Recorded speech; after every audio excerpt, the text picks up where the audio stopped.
You expend the material components for the spell during the crafting of the scroll. That's why you don't have to reproduce them when you use the spell. And now he's swearing at me. Okay. I'm yelling at kids.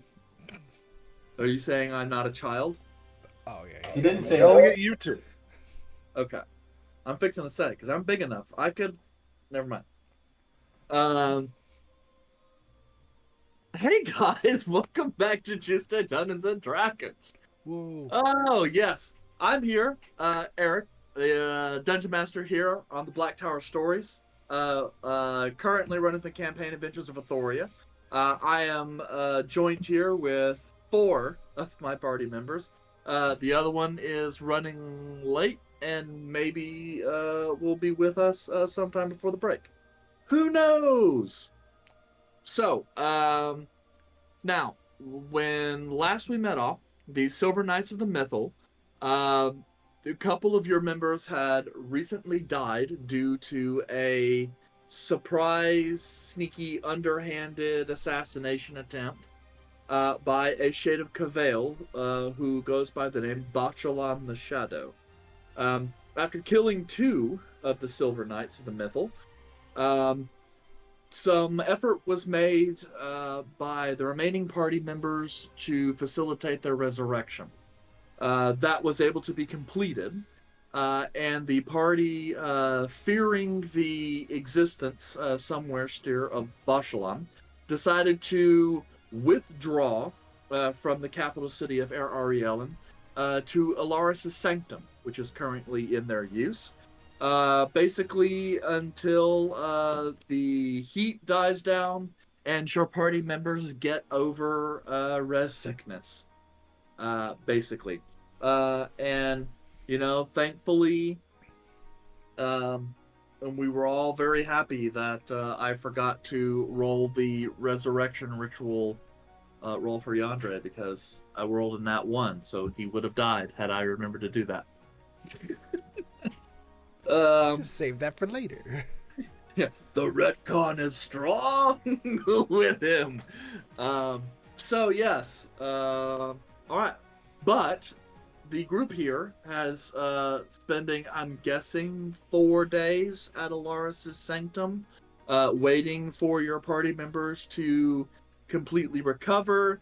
At this point in time, Caleb has burned through a large supply of magical paper. Lots of time has been spent in some of the weirder chambers of the room. Izal's probably really interested in hitting something. And you guys have some next plans to meet. But right quick, were you guys staying all the way to the 54th day, all 4 days?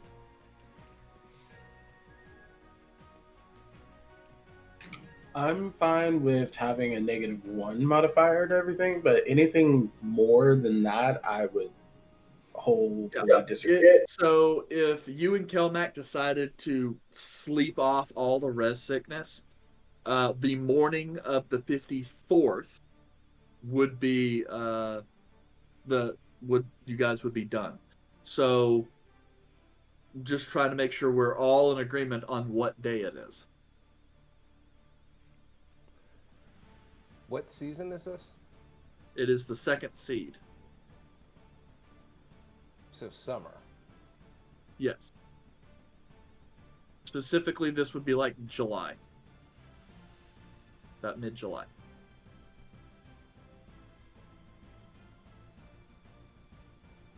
I agree. Yes, you do. With the season? Because you know about calendars. I wouldn't go that far. He knows of them. I'm cool with the 54th. I don't really have any stake in this. I mean, it's really up to... Hey, guys, let's just make a decision here. Were you guys... Izal, because you're the one that really cares. Do you want to head back early, or do you want to wait till your party members are fully rested, recovered? It would be nice to go back early, but Izal would wait until we're full of strength, because I want to kill something and not have to worry about Yandere being injured. So we're gonna wait because the one that does actually care doesn't care. So we're gonna wait until we all have 0. Yeah, and we'll probably just say that the good thing too, because pretty much by the end of that third day, Izal's probably not the easiest person to be around. So when you guys get the clean bill of health the morning of the 54th, you guys can finally get out of this tiny extra dimensional space. Izal's gonna be fine because she has a girlfriend with She her had to go periodically. back. I get that, but like it's not like you didn't have opportunities to stay with her. I've gone a long time without seeing Tira and Colin, and you miss 1 week and you freak out. Imagine how I feel. This is a new relationship for you. Yandre's died and didn't get to say goodbye, so F your shit. Wow, to see you care so much about other people. I care enough for other people. Just enough. Who knows? This might be the new Yandre since He's all young. This is a new thing for her. Like, so. Ah, yes. 200 years young. No, that's a full ass. That's an old person, even for dwarfs. It's that peppery hair, and you're starting to rethink your life choices. Maybe kidnap a friend to travel the country and avoid marriage responsibilities. Yes, be named the sovereign king of a dwarfdom. And leave that shit. Then abandon it. And it's like, I will forge a new battleship. Turns out it was a midlife crisis. Fuck all you guys! I got my yacht. Peace out. Oh, and people wonder why everyone hates your family. I don't. I know why. It's not a mystery.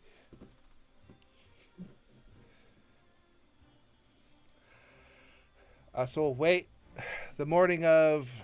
I'm ready to go. But did we want to discuss what we're going to do when we're at full strength? Thought we were gonna go hunt down this shade of Cavail. I would like to hunt this individual down and make sure that they can never come back. Right, so we go back, ask questions, see if they found out any information, draw them out by fighting a bunch of people. Or just me.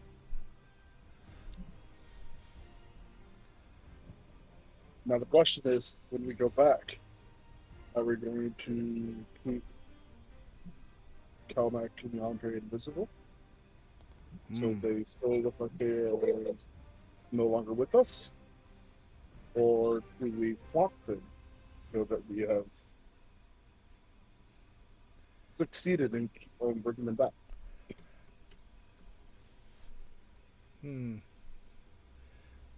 Well, we could disguise one of them, but I don't know how well the shade can like sense people, so I don't know if that would even matter.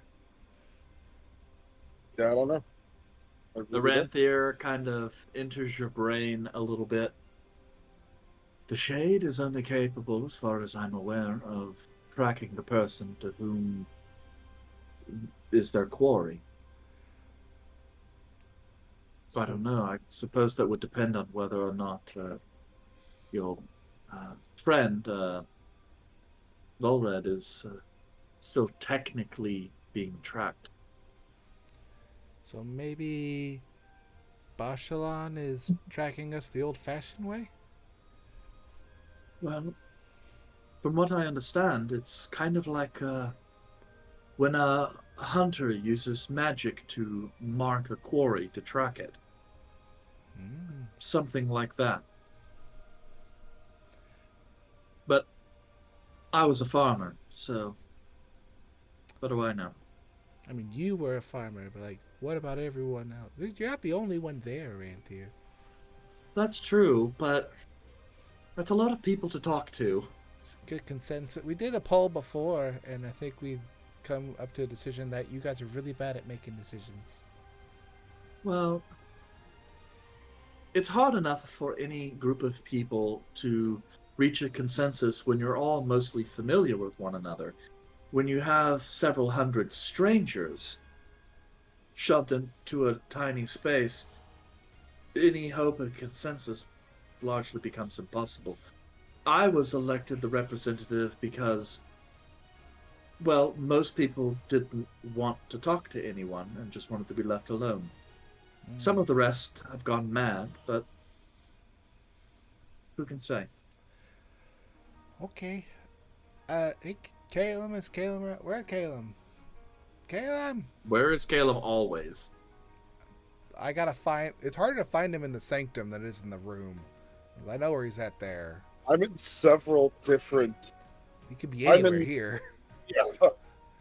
I asked one of the little helper guys.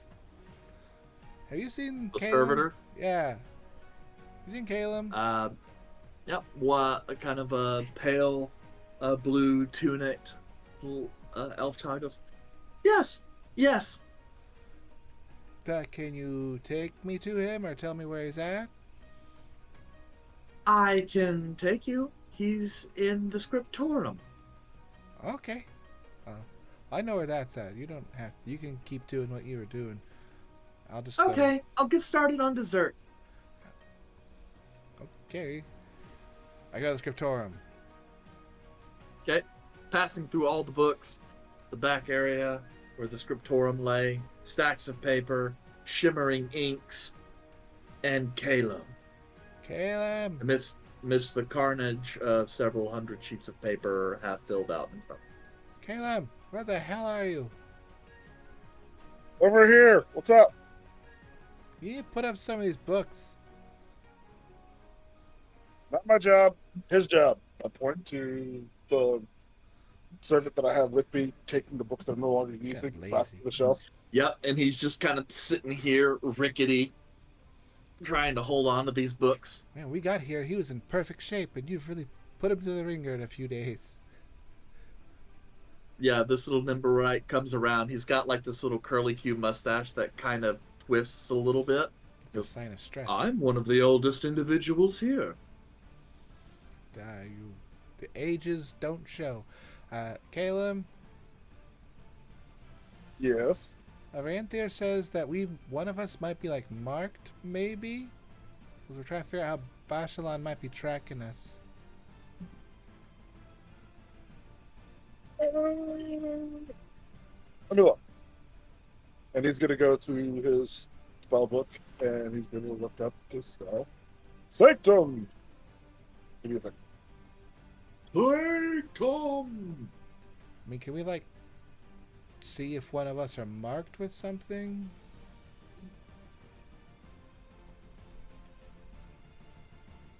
Vorid, like, is good at, like, killing things. Maybe he knows what it is. And he'll find the spell, Sanctum. Yeah. Well, with this, while we're in here, no such spells can affect you. So in that regards, there's no type of divination magic that would be able to locate you or scry on. Now, in terms of outside of here, we can definitely check and see if there is a mark on somebody. But inside of here, I don't believe that we would see any type of mark. Alright, let's go get Vorid and Yandere, and we gotta head back now. They should be feeling better. Gotta catch this murder person and see how they're tracking us. Just develop a plan. Alright, we can do that. Alright, I think Yandere's over in that Fey domainy, foresty place. I don't know where Vorid is. I'm hiding. That means, say, he's in the back bedroom being fed grapes by an army Throne. of servitors. Yeah, I mean, They'll that's never where think I to am. look there. Are you done here, Caleb? Can you stop for a moment? Yes, I can. And I shut the book that I'm on, and I set it on the top. And can you put these back for me, please? And Quill goes, "Yes, master. Is there anything else I can get for you?" I think we are good today. I will be back to do some more research later. Of course. I'll have your usual materials prepared. Would you like me to discard your failed attempts? Kind of gesturing at all the wads of paper scattered everywhere. Damn. Yes. You fucked up a lot. Drafting does that to you. Go get Yandere first, because we'll probably know where he's at. It's out of the scriptorium into the forest domain painting. Okay. And what is Yandere doing? Perhaps spending time amongst some of the new additions that you seem to have noticed, that new plants from both autumn and winter have started to appear here. So Yandere would be sitting there meditating at this point. Yandere! Yandere! Yes. Hey! How you feeling? Somewhat better. You look good. This is the first time you've come in here since I've been in here. I tried to avoid this one because gesture with nothing in my hands, like Fighting. yes. But what do you fight? Do you fight plants? I just look around like I was like pantomime. I was like the picture frame.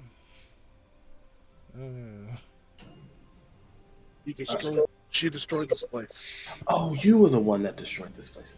Ah. But we fixed it. We repaired it. So why don't you just make atonement for it and not avoid your problems? Well, because the last time my family did something to trees, they hated us forever. Well, what did your family do to the trees? They threatened a tree. A living tree? Yeah. An int?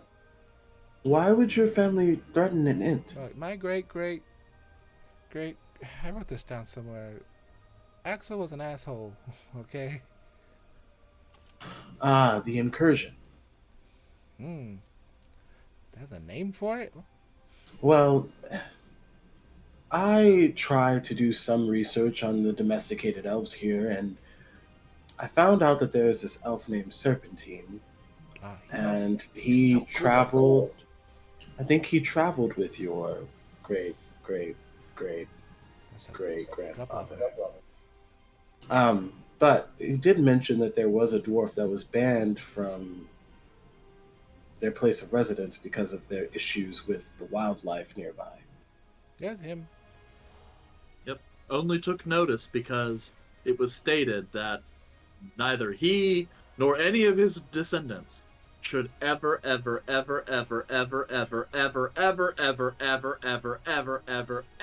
be allowed to enter Tybelsang. So we're Ever. a few evers Period. away still. I got a couple more generations going. And I believe that decree was written by a drunken matriarch at the time who despised the interactions that they had with your great grandfather. Yep, and a pact was made with an ancient red dragon creature to enforce that pact. They really hate you. Yeah, it's the same in our storyline too, only I think we're just as our insults for Axel were a lot more But you know, colorful. It makes you wonder. You guys were in Rue Alatos, and he wasn't eaten or attacked by a dragon. We were near it. We weren't in it. Oh, you got up to the Vale, yeah. But You think they forgot? We should go check out. As you guys are doing this, you see Falerion kind of pop in to kind of the eating hall a little bit. Just hello. How are you all doing? Good. Yes. Well, don't mind me. Caleb had told me that you might be departing today, and I figured it would be an opportune time to do some research. Also, there was that thing I wanted you to help me out with, Caleb, regarding that new spell. Oh, all right.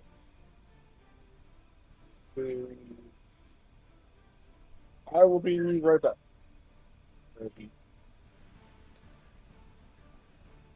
This is all while we're in the forest. Druid Grove? Yes. In the grove? So this was later. Sorry. Yeah, I assumed that you guys had retired someplace else, but Okay, that's fine. So where are we going now? Is all. Gotta find Volred. Okay. Let's go. Okay. yeah, the Green One is like, Master Volred is in the private room, the private chambers. The servitors came by not too long ago to pick up some wild grapes for him. Well, that'll be easy. Let's go find Volred. You guys kind of step out into the main atrium area just in time to see like Falerion finish pushing through what looks like a giant crate through the picture into the library. He just kind of glances at you guys and goes, "Oh, hello," and then steps at the painting. Is he moving in?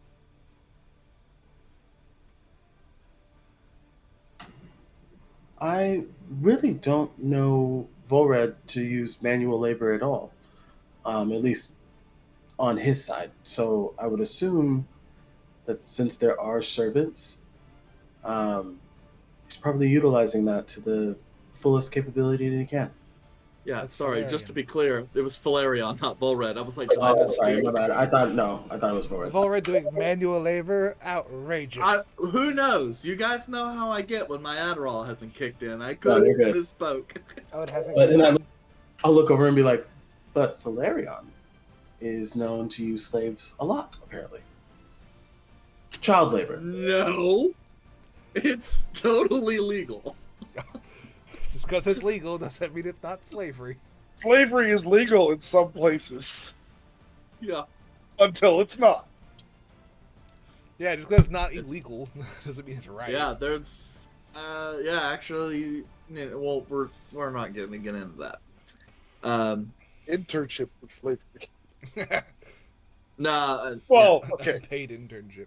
I was going to go down a road that far would gone, require us to like discuss some very depressing statistics, but that's like during the break. But so- yes, Falerion sneakily kind of pushing in a large crate. But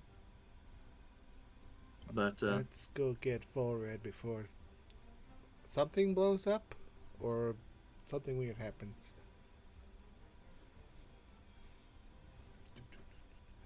Volred!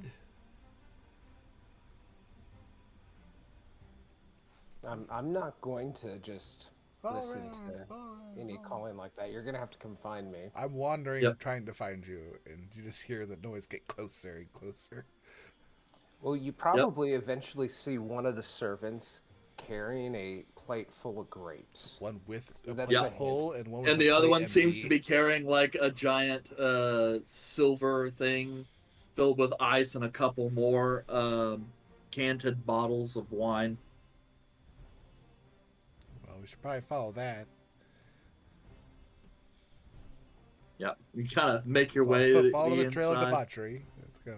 Yep, and then you got a couple of the servitors using the palm fronds to kind of Okay, Let me interrupt and set the scene. Let me. Take Okay, care of all right. this. So, Well, what do they say? we'll start with that. The servants are fanning, and as you look around, you see roughly about like 12 to 15 just full plates of grapes just scattered amongst the room, with the servant you're following bringing in another plate.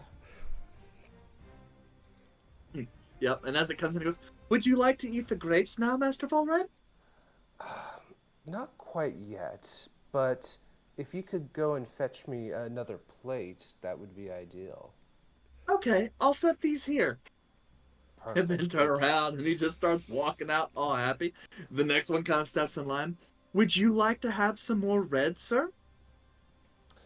Oh, I mean, I shouldn't, but of course. It'd be "I see. impolite. Would it be easier if I held your chalice while you sip through a straw?" I look around and notice that Zal has walked in and said, He's like, "I can get the straw." "Oh, that was great earlier. This time it's not needed." Bring me your craziest of straws. Yep, and he comes in and starts pouring like a really tall glass of wine. I don't know what's going on here. "Here you go, sir. Just like you like it." A They- bottle to the top. It's one of those giant glasses that fits a whole bottle, and it says like "boss bitch" on the side with like gold like flowers. It's a goblet. They said I could have one glass. So I look at Azal and just kind of shrug. I understand the wine. It's the vineyard of grape plates that are all over the place. I have no idea, and I just don't know. Would you like some grapes? No, not really. Seeing this many just kind of makes me wonder where they all came from. Bitches. They were grown in the enchanted garden. They're quite delicious, I assume. I've yet to feast on these.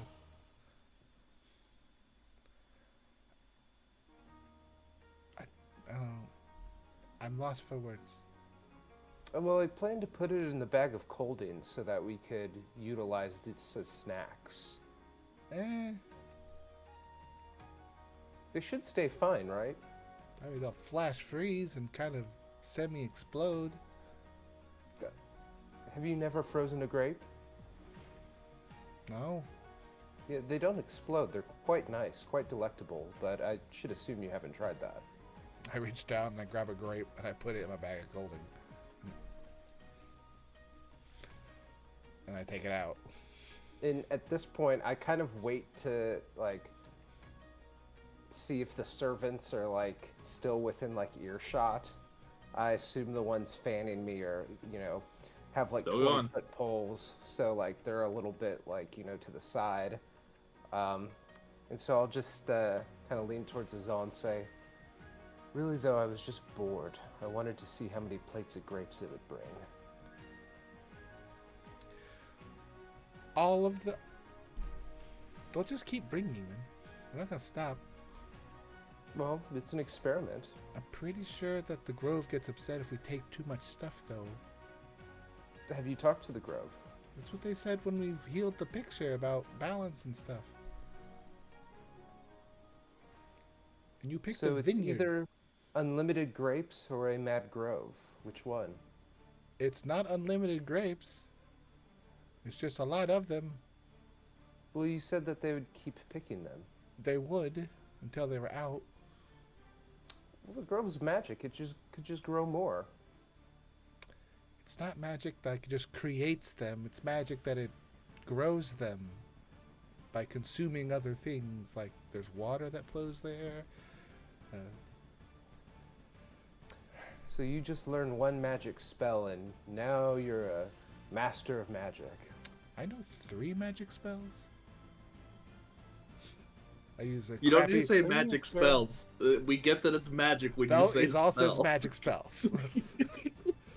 I've got this one. I make a crappy pixelated thing of grapes. Like I could talk to people over short distances, and sometimes I can make a fart cloud. So, you have one useful spell, and now you think you just know magic. No, I have no useful spells. You correct yourself. Talking to someone, that could be useful. It's kind of gargled. Well, no, okay. Well, I tried to give you credit and see how that got you. Yeah. Master Volred? As another server walks in Cinema. with another blade of grapes. Would you Thank like you. to eat these now? Very soon, but thank you. I'm done obtaining grapes. Yandere, we Okay, Can, I'll set these down. are we Thank just you. ignoring this, Yandere? Is this just me? We've ignored and enabled his pattern of behavior for quite some time. I don't know if trying to change it at this given moment is going to be beneficial to us. Damn. It takes a long time to turn over a new leaf. Maybe you should go in the grove and see where they're harvesting the grapes, and maybe that might help you. Exactly, Azal. You will see if you see how the grapes are made that is just purely magic. No, I meant you. Oh, There are plenty of leaves to turn in there, too. should I have ordered grapes with leaves on them? No. You see what I mean about trying to change his attitude? This has been a weird 3 days. Try dying. I still smell of death. Do you think it's going to be something you'll get adjusted to because you're so close to it? You know, if you sit in a fart too long, you just kind of forget that it's there.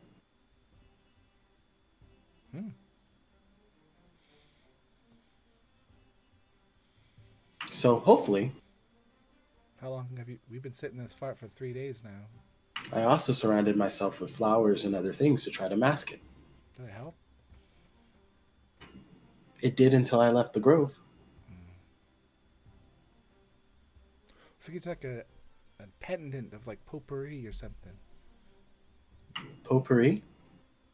It's some French word which is like backwater French elvish thing. Might have been gnomish. I don't know. They put a bunch of smelly stuff in a bag to cover up the smell of other things. Smelling bag. Great. I'll Pretty think sure about that's a it. Furbolg thing. But, what do we do now? Well, Red, are you ready to go? Where are we going? We're gonna go get some revenge. Ooh. Yeah, I guess it's time for that. Did Kayla mention anything to you about like a giant box? What do you mean? Never mind. Just had a giant box brought in here by Valerion. Oh, well. It's probably some magic stuff. Am I supposed to know what's in the box? I was just seeing if he said anything to you. What if we try reaching in the box? Gotta go find the box first. Well, obviously. Bust it open. What if it's something gross? I mean, we've seen a lot of gross things already. Ooh, wonder what it is. If it's so gross that he wouldn't even show it to us, it's gotta be real gross then. Yeah. I'm curious. Okay, first I put my grapes in the bag of colding. Then we go find the box. And then we get revenge. There's a lot of grape. How many grapes are you planning on putting in the bag? Oh, I mean, how much space do we have? About 2 pounds left. I've got a lot of Fey ice in here. DM, how many plates of grapes would 2 pounds take up? Probably just like 2 plates of grapes. Because you usually buy grapes by the pound. Okay, OOC, wouldn't you figure that, like, in this world they'd use the metric system? We also use feet, Red, just to let you know. Well, I'm just thinking of that now. It was invented by white Americans. Why they gotta be white? Because they were. That's just history.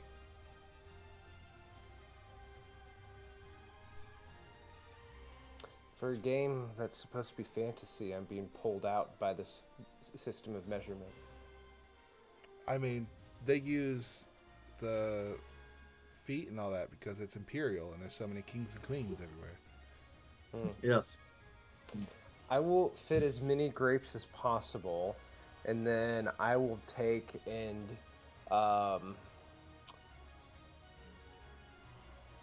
put as many grapes in my bag as I can. Okay. How long do grapes typically last? Like 3 or 4 days? Not refrigerated? You sound like a rich person. Like, how long do grapes even last for? How Yeah, much is like- a banana anyway? $12? I never have left grapes out of a refrigerator. How am I supposed to know? But see, that's an interesting question because in the bag of holding and stuff, there is no air, Well, there's air. right? It's just a certain amount. There's no air circulation. You sure? Because like anything that gets put in the bag of holding, basically, can last the standard amount of time that they would normally be able to last underwater before they die of suffocation. Yes. So Well, are no, you there's saying- enough air to last 10 minutes in the bag of holding. I think it's 10 minutes. There's a set amount of air that's in there. The point is, in the bag Grapes of will last holding- 4 days out of in the bag of holding. There. Yeah, yep. If it's 10 minutes for a living creature to breathe, that should be enough air to keep them going for several days. Wait, what color grapes are these? That'll depend on how long they take. They're a mixture of green and red. The red ones Yeah, I stay mean, good for 4 Do you think days. Volred is gonna just order one type of grape? Yep, the only type of grape he didn't get is wine grape. Because he was drinking it. He got that Niagara, he got that Concord, he got that, oh shoot, what is the one Fruit that's of the the light? loom. Okay, one sec. I'm adding 10 pounds of grapes into my backpack. Well, you should go get Caitlin then after you add that in there. And when Fullred's, like, we're all going, I'm going to just take out, Victoria. I'm going to take, That's like, the red grape. all of the grapes that I put in the bag of holding. I'm just going to take them out, except for one grape. I'm going to leave the one grape in there. What? So when you ask for a frozen grape, I'll give you one, and then I'll tell you there's no more. See, now you're just being wasteful. Yep. Yeah, it's me. I'm the problem here. Not the vineyard you've sprawled across this floor. And all the plates you've wasted. The plates can be reused, oh, come I on. assume. The plate, yeah, it's not like glassware's depreciating in value like that. Someone's still gotta wash it. Magic. I mean, it Yeah. is just prestidigitation. Cast by creatures made of magic. They have literally nothing In to a kitchen do. created by magic. That we're It's going like- to leave, magic. and they're going to be so sad that they literally have nothing to do. When Do you we see how leave, they excited they relax. were? They lean This- against stuff like Teamsters in the back of a Hollywood production, smoking cigarettes. Yeah, you get Ah, the thank sense that God, like thank the God. servitors don't really have emotions. Really? Which further proves our point that they can clean the glassware. Yeah. A better way to Don't explain encourage it is like Vollred. the servitors are like lots of unseen servants, except They're you seen. can see them and they have physical corporeal form. They just do stuff with a smile on their face.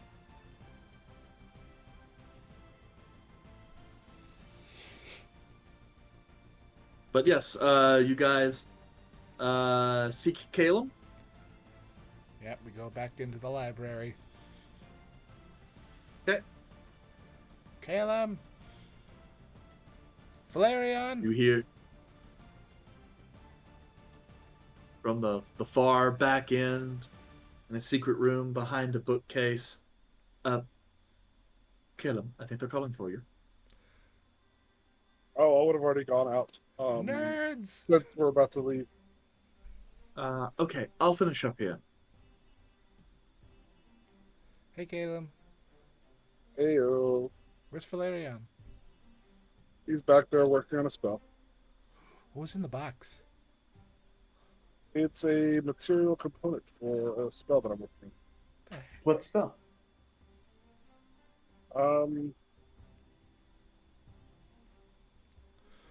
It's a spell to preserve life. If something happens. I mean, I do like resurrection and stuff like that. That preserves life. Or like, what do you? Yeah. Spare the dying? No. DC 10 medicine check?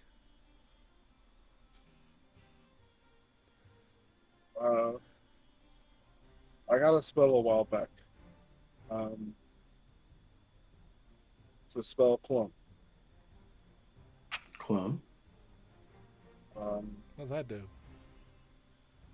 If I were to pass away and was not able to be brought back, my consciousness would instead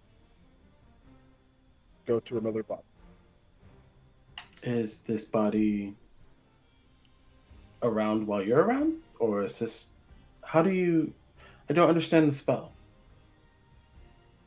It's essentially creating a copy of my physical being. And it's going to be held in stasis in the box. Listen, Caleb, I know Sal at one point told you to go fuck yourself, but I don't think he meant this specifically. No, it's more the fact that with what recently just happened, I have seen how fragile life really is. And if something were to happen like what just happened, and all of us die,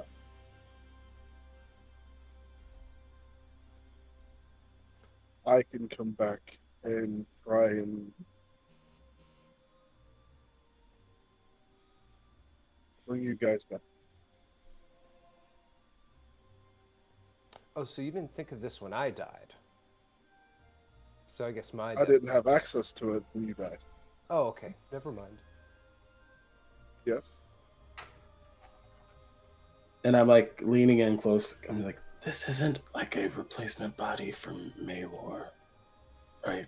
This is not to give him access to like your physical body while he doesn't have like I don't, you know, that whole like possession thing we talked about when we first met. Yes. Lingering If evil not spirit. that, don't worry, I have a different plan to do. But would that work? That'd be so Wait, cool. hold on, back up. You have another plan to give Maylor a body.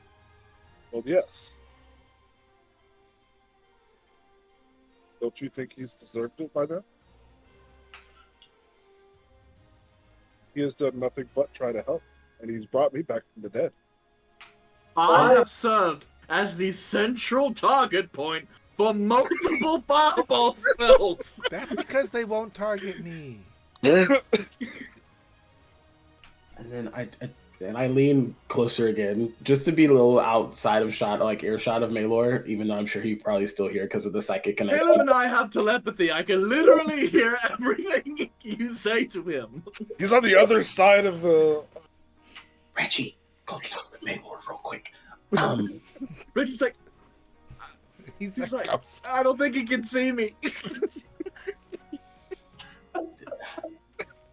So Yo, I don't think this guy can see me.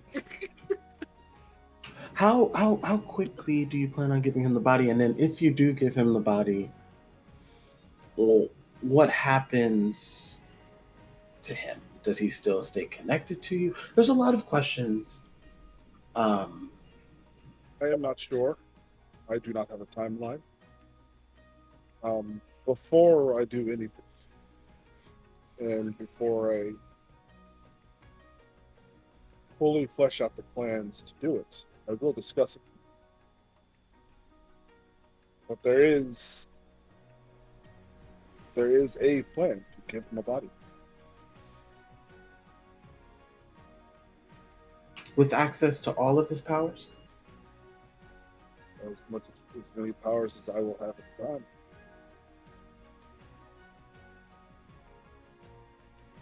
Are you going to be secretive about that, like you were about this clone spell, until we pried about it?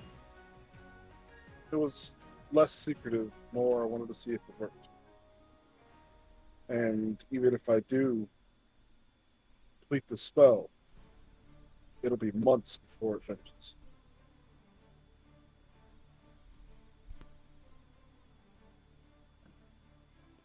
Then all of a sudden you see like Yandre's face go back to his horn. Okay. Would you guys have any other questions about the goings on about this? What was the component? Well, the component has to do is a container to hold the body. And You gonna put you in a box? spell, after I cast the spell, it will Jar. take More specifically. it will take roughly about 120 days for the body to become ready for a connection. So you only need a jar to make a clone of yourself? The actual spell scroll has more components, but that is the only one that I have to. And Surprisingly cheap for a backup body. and a piece of myself to copy. It needs genetic material. Like a big piece or a little piece? Show me your fingers. That was really creepy the way. Somebody come down here, please. These automatons are very loud. Yes, they are. I am God. Anyways, Caleb, how many fingers do you have? 10. Alright, they're all there. How many toes? I just like that his camera cuts out and it still looks like he only has like Missing 8 fingers. Like, yeah. Oh, I did Oh, this. Really? He said 10 and there's only 8 visible. How many fingers? How many times do you cast this? How many toes do you have? 10. That normal? Yes. Andre, how many toes do you have? Me? Yeah. 10. Oh. Okay. How many do you have? 12? I think this is a dwarf thing. Okay. How many toes do you have? 12. Volred? Do domesticated elves have 10 feet or 10 toes? Not feet, toes.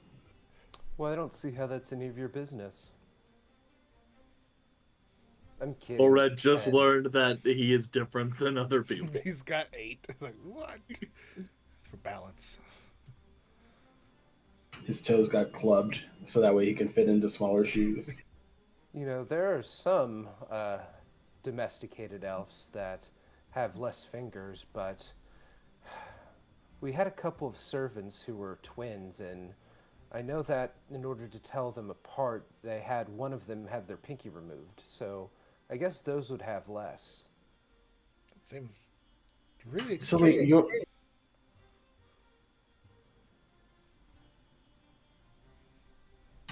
Okay. The good thing is I could say whatever I want to say, and you guys will believe it. Not really. Boundary's insight is just like, I don't know if you're lying. You're good. Well, you're not really that good at deception. I just think you're real weird. Yeah, he could be telling the truth though. Royals are weird. I know that much.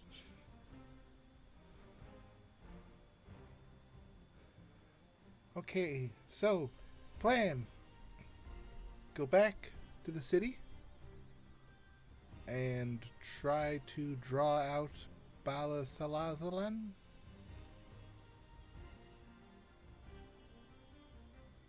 No one's gonna correct me? I'm just gonna say Alan. Alan.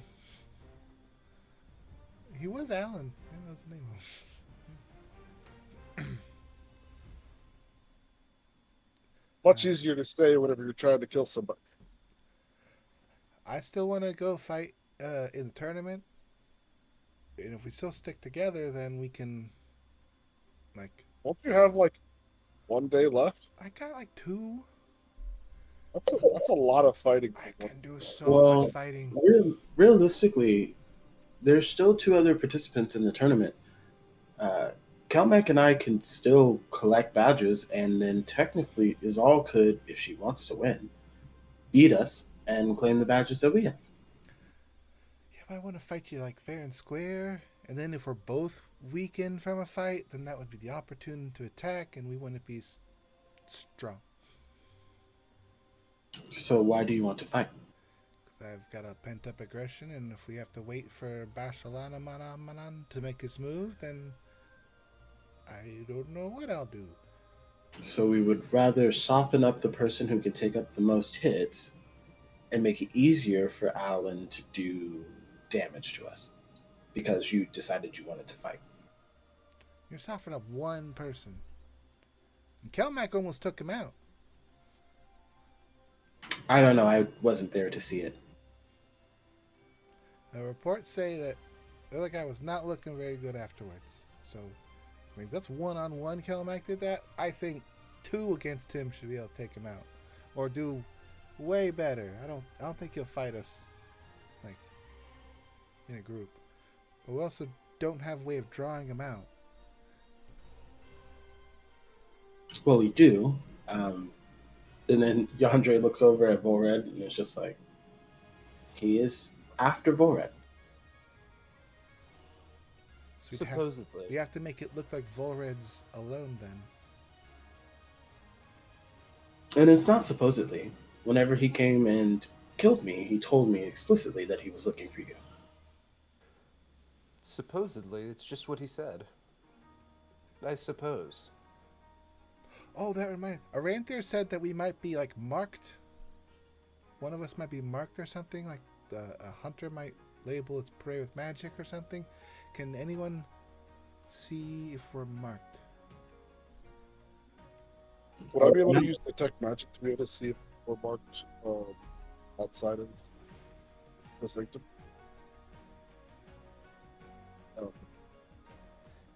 Would this marking be a portal or a hidden door somewhere? It's a tramp stamp on all of us. That's our guild tattoo. It's a tramp stamp. Yeah, it just says sweet nut milk. Yeah. Oh. The question then is it in the front or the back? It's a tramp stamp. It's a tramp stamp. The other one's a different type But I'm of saying, tattoo. who knows? It's a womb tattoo.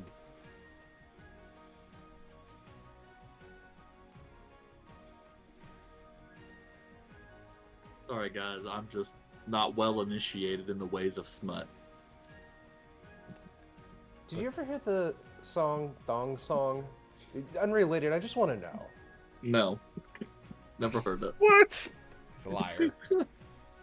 Never heard it. Caitlin, Don't know what you're talking can about. you try to detect magic on us to see if you can see like a glowing glyph or something? Yes, I will do that. Yeah, I mean, like, everyone radiates magic. But Of do I various see... different- I would be able to pick out which magics are which, correct? No, you would need Identify to do that. But I'll do that too.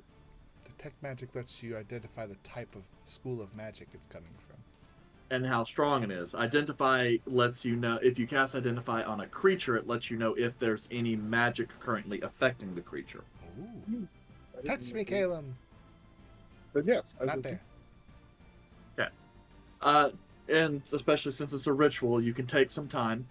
Yep. There definitely appears to be magic that appears to be affecting Yandere, but it is not any kind of tracking spell that you can tell. It looks like there's some kind of blessing that exists there. You guess divine in origin. And then you can sense magic on yourself, which you already know. You have some permanency marks there. But you see no other magics of worry on Izal, Volred, or Kelmac. You give a little extra special attention to Volred. You can't even tell that there's any kind of curse or marking or anything like that. So if he is tracking you in some way, he may be tracking you based on a particular object you guys carry, or maybe tracking you guys the old-fashioned way. You didn't say my name when you said you didn't see anything of like importance. Oh, that's because I had already said that he had spotted some kind of divine blessing. So I was saying the other people that I have yet to mention. You didn't Okay, see I was just anything making. there. I was like, Sorry, yes, I didn't mean to cause any alarm there. Just gloss over that. Say my name. When no one is around you. Oh, say, you've heard that, "Yandere, but not we the thong love you." song.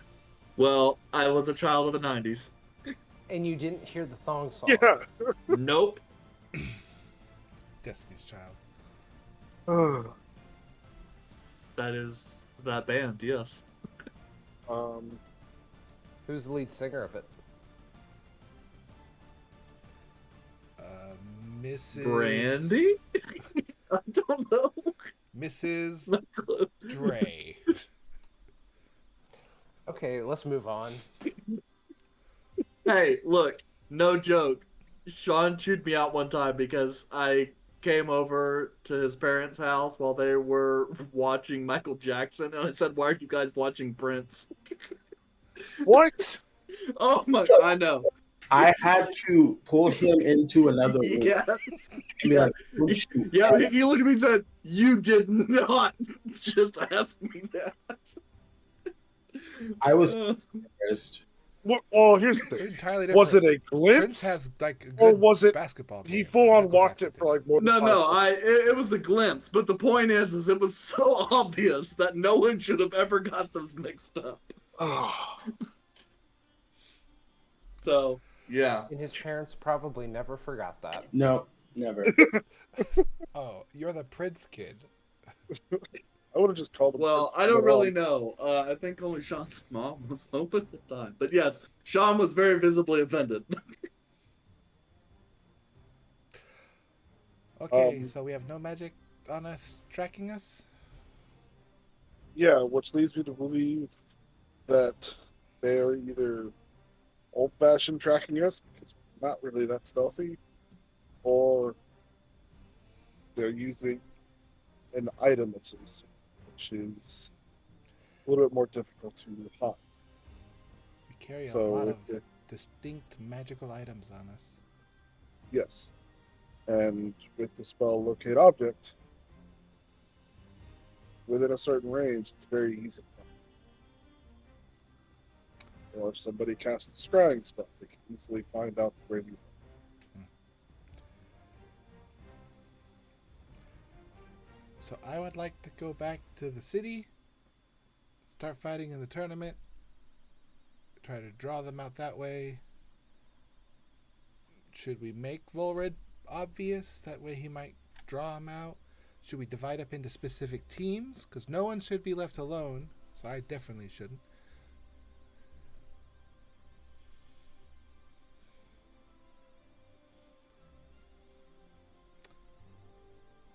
Yeah. What grouping should we do? I'm down for the splitting up, but I would only split up into 2 groups. 3 and 2. Calmac and me should be separate. I think me and Yandri should be split up because of our sending spells. 2 sending spells. So I would think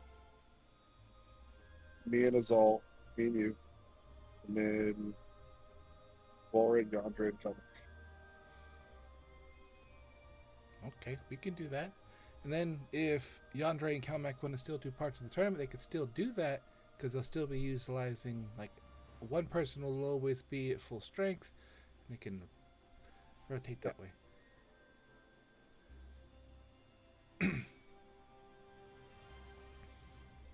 I like that plan. Let's do that. What was the plan? I wasn't paying attention. Split the party. Yep. Always a great idea. Caleb goes with me while I fight and do stuff for the tournament. That way we're staying together. Yandre, Volred, and Calmac are together. That way you have the tank with Calmac. Yandre and Calmac can still do stuff in the tournament. And Volred can be with a person who can cast Sending the entire time. Perfect. Let's do it. Great. Last time we split up, it didn't quite work, though. Like, we split up like 3 people, like 3 groups. We do it in 2 now. And we didn't know that this thing was looking for us. Oh, yeah. Now we do. And even then, the split up. Oh, yeah. Up. Which One is of the what splits caused the split. It was Splat. just suboptimal subgroups. That's what it was. Okay. So, you guys gonna teleport? Yep. Is there anything we wanted to leave here that would say it's protected by the sanctum?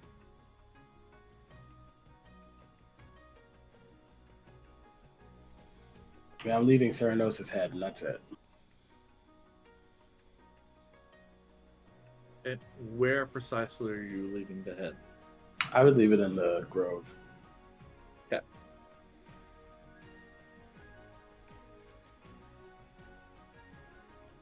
I'm good to go. I am as well. Okay. Where are you teleporting to? Master Valerio. He's not there. It's easier. Hey, let's go tell him. Valerian!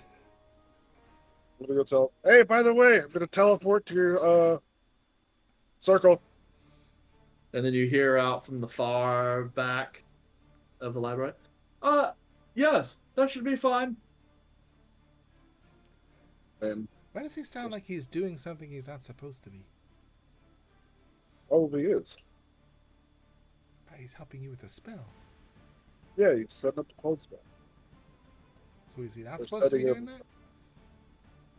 Well, that depends on if he's doing anything else besides that. Well, he did say he was here to do some research. He might be looking into some of the other information that's there. Right, and just Gander! just to be clarified here, are you leaving the other material component here for Valerian to cast, or were you waiting Yes. to cast when you get back? Okay. Yes, I am. I'm So just not doing the you cast. have everything now. Yeah. Okay. Fair enough. I go tell Gander to keep an eye on Valerian. Gander, Okay. It's like, You remember what happened last time? yeah, you know Gander we can't was trust. around. You know we can't trust this guy. Keep an eye on him. what do you mean? The establishment. Or whatever it He's was. probably looking for some ancient magic to control. Entire I Kingdom was Fire. drunk when I said that. And we reminded You want me to go up against an Archmagus? This guy's an Archmagus. He could destroy me. Yeah, but he's friends with Caleb. He can't be that strong. You Shoot got a him point. or something. I don't know. If he goes, that's Caleb's friend. He should go down like a sack of potatoes. We'll see. All right. Just keep an eye on him. Also, how's the washing machine thing going? It's going really slow. See, I can get the water in, but it's getting the water out. That seems to be the problem. Well, you'll figure it out. Or you won't. Do or do not. There's no try. Yeah. So, 5th level spell slot gone. Okay. You guys land in the familiar space of Philarion's chamber. No alarms. Might break a window. Are you gonna try and break a window? I just say it out loud. I was like, what if I break a window? It's like, Do it. What happened last time? goblin Woke got up hit. to a black goblin fried.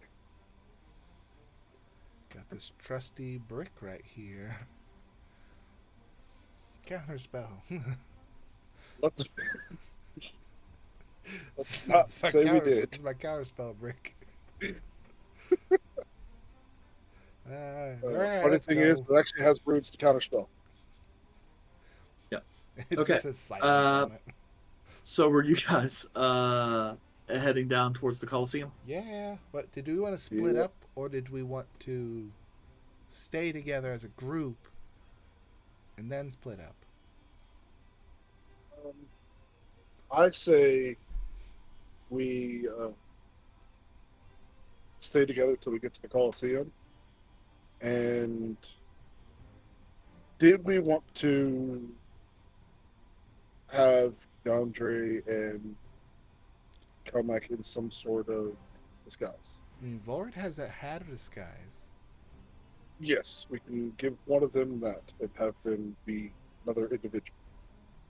And then I can make the other one invisible for a while. It was for an hour, though. Yeah, but If we had something that would work for a long period of time. What if we shaved Kelmac? That sounds humorous. it would definitely not look. He would definitely not look the same.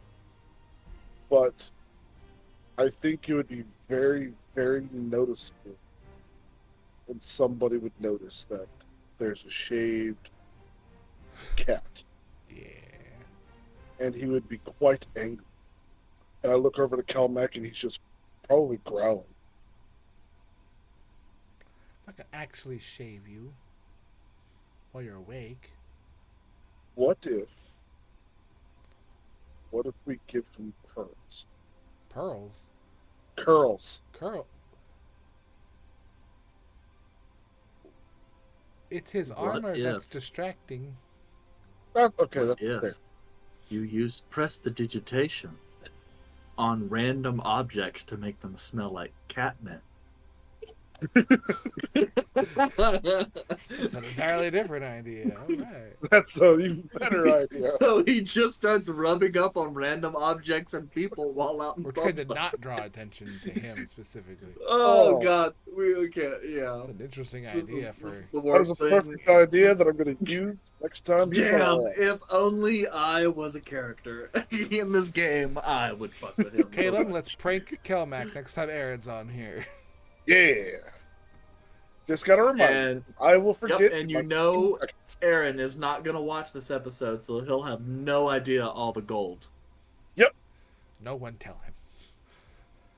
Or you, when he goes to drink, you swap out his water for like Everclear or vodka, so when he thinks, Make He's flavor diluting it his to whis- taste like water. That way he doesn't know. and when he thinks he's actually diluting his whiskey, he's not. He's mixing spirits. And he's no shaman. Isn't that what Yandre's doing? Yeah, leave it to the spirit guy. Anyway. Let's head to the Coliseum. So no Okay. disguises at all. No discussions at all. Want the fact that Good, because I this want to. last attempt did nothing. I want to draw attention. I want to make the person show up and fight us. And while we're on the way there, I will keep an eye out to see if anything is specifically focusing on this. So, a bit of a hike, because you're literally going clear across the city. Passing along the kind of eastern and through the southern tip, you can see the large renovated fortress castle that serves as the adventuring hall. Passing through Wyvern Square, you continue to see a number of what look to be adventurers bearing the actual guild emblem, showing that they continue to be put on guard duty throughout the remainder of the festival. Izal, you can actually tell as you kind of walk through, a couple of them actually make eye contact with you and seem to kind of recognize you, and then do a quick survey around the area, just to kind of see, all right, is there anyone? Okay. You get the distinct impression that like they have been told to specifically surveil the area more closely while you guys are around. For whose safety? I text my girlfriend when we get back. Sorry. I'm going to have to read that later, Caleb, because that's a lot of mess I have to think through. I text know. my Caleb girlfriend always as we're asks. walking. Keep an eye out Yeah. for any of the Hi, girl! Grey Lich robes. Use Okay. the sending stone for Maldrazath to get an update. Like, hey Maldrazath, we're back in the city for the tournament. Any news? Should we be looking out for anyone in particular? Let us know. We're going to the Coliseum. Okay. Maljazath, friends. We have no updates at this time, but I can say the guild has called a bounty of 5,000 gold coins. So, he will be got. Good news, guys. If we kill him, we get 5,000 gold. So wait. He attacked us. And now if we kill him, we get a bounty of More 5,000. specifically, the individual brazenly attacked members of the Adventuring Guild while in the city and threatened the lives of other individuals. So, yeah. I'm a Semantics. big fan of being I like heroes my and getting chain of events paid better. and getting revenge all at the same time. Yeah, Have the cake and eat it too. So I'm just saying, when one of the people who's responsible for literally helping adventurers stay employed happens to be dating one of the party members, maybe more eyes get on things, Just saying. Kelmac, who are you dating? Oh, it's me. But yes, he's all just kind of in the cursory glance as you're kind of looking through this area. You got the Daring Dragon over there, lots of people. You can actually spot two individuals that have Lich badges.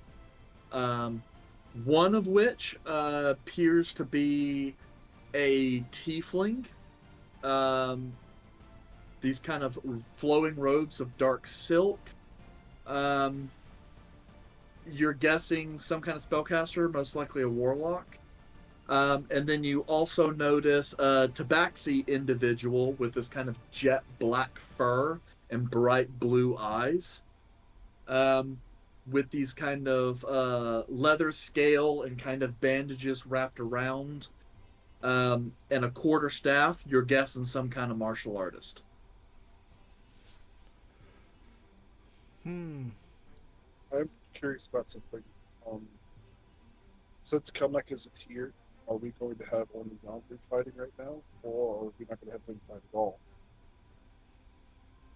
Kind of just.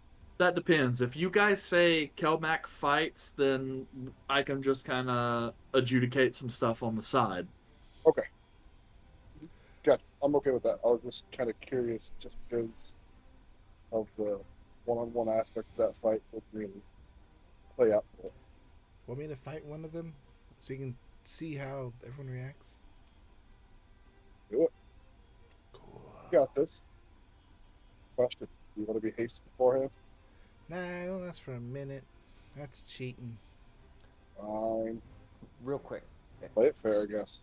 is it just you two there? I assume we haven't split up yet.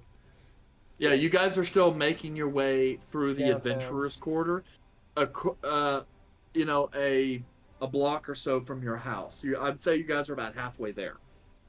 Just depends whether or not you guys want to wait or if he's all just wants to try and hit something right now. He's pretty impatient. I want to go up to the two in the robes, the graylich sashes. Well, they're not together; they're separate. I go up to the which one? marshal, the Blackford The Tabaxi. Tabaxi. Okay. Okay. So you head up to this Tabaxi, who's in the process of like chatting with an elf. Yes. And then I put him in a. And it's kind of glancing as you guys kind of walk right up to the table. Apologies, friend. Is there something I can do to help you?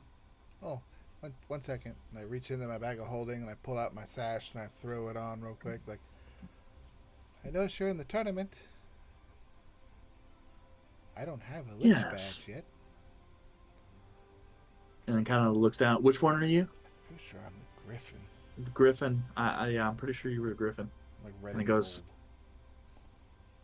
kind of looks down. Well, unfortunately, I already have a Griffin. But if perhaps you might be willing to stake some coin instead, perhaps we could come to an agreement. Yeah, sure.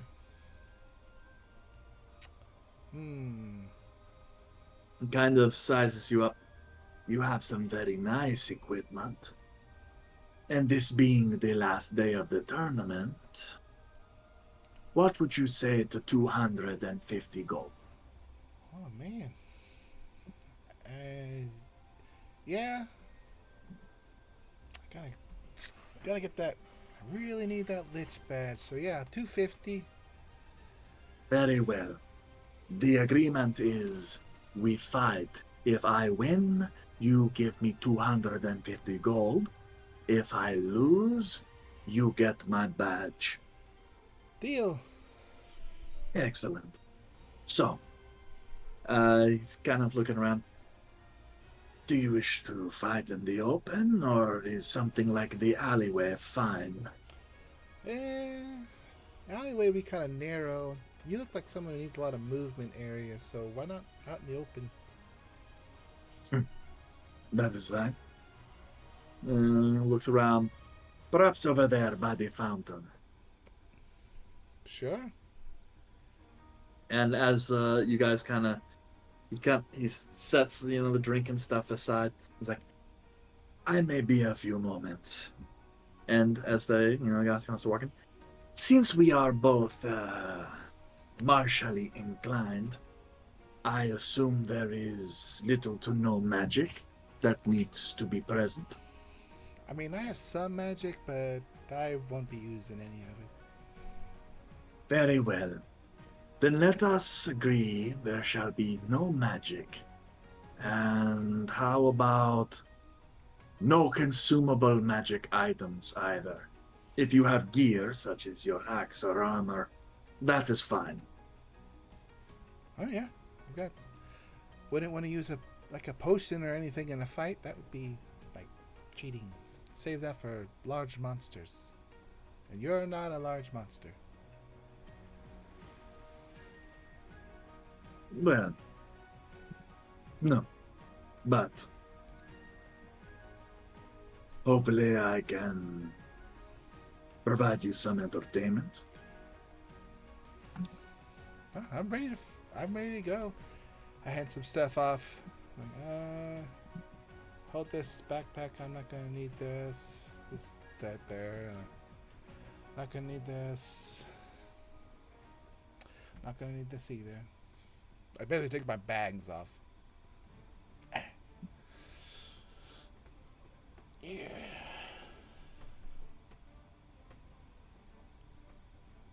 Okay.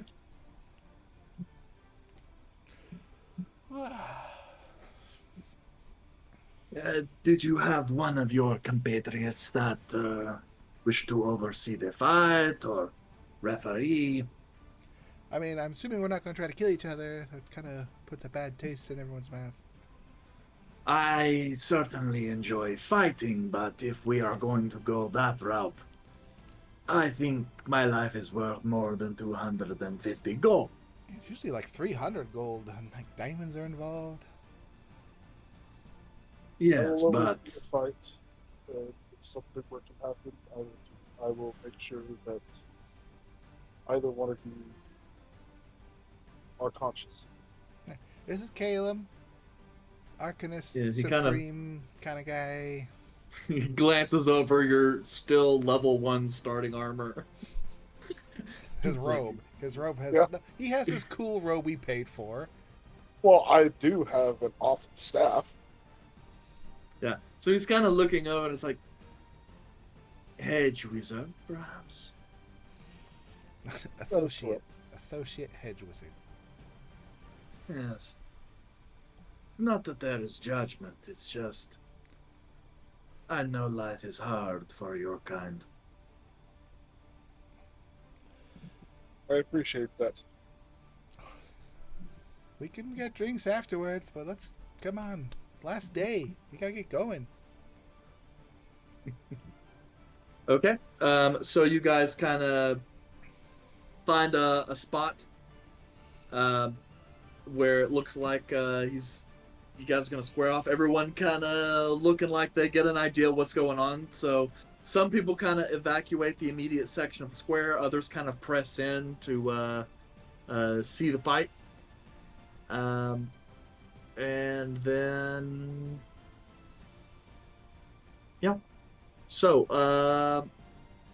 all right, I guess let's get after this bracket. Bum bum bum bum bum ba dum bum. All right, let's roll for initiative. And let's see. Yeah, I'm never good at this. 11.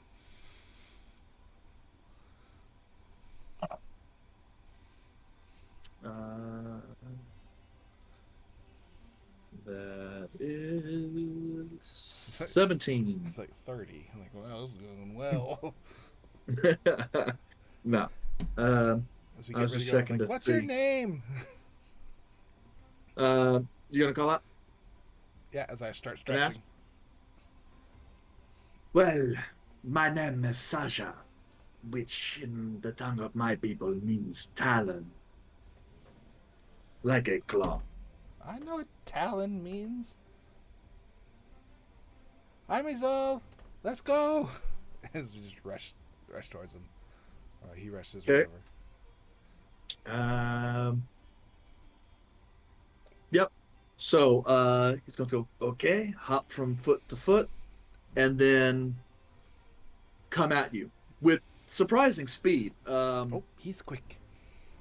Yeah, I mean, Kelmac's a big cat, but he's this guy's definitely more deft, and so he'll kind of rush in. Seems to come in and it almost looks like he's trying to rake at your side near your rib cage. And then he will make that. That is a 27 to hit. That is a hit.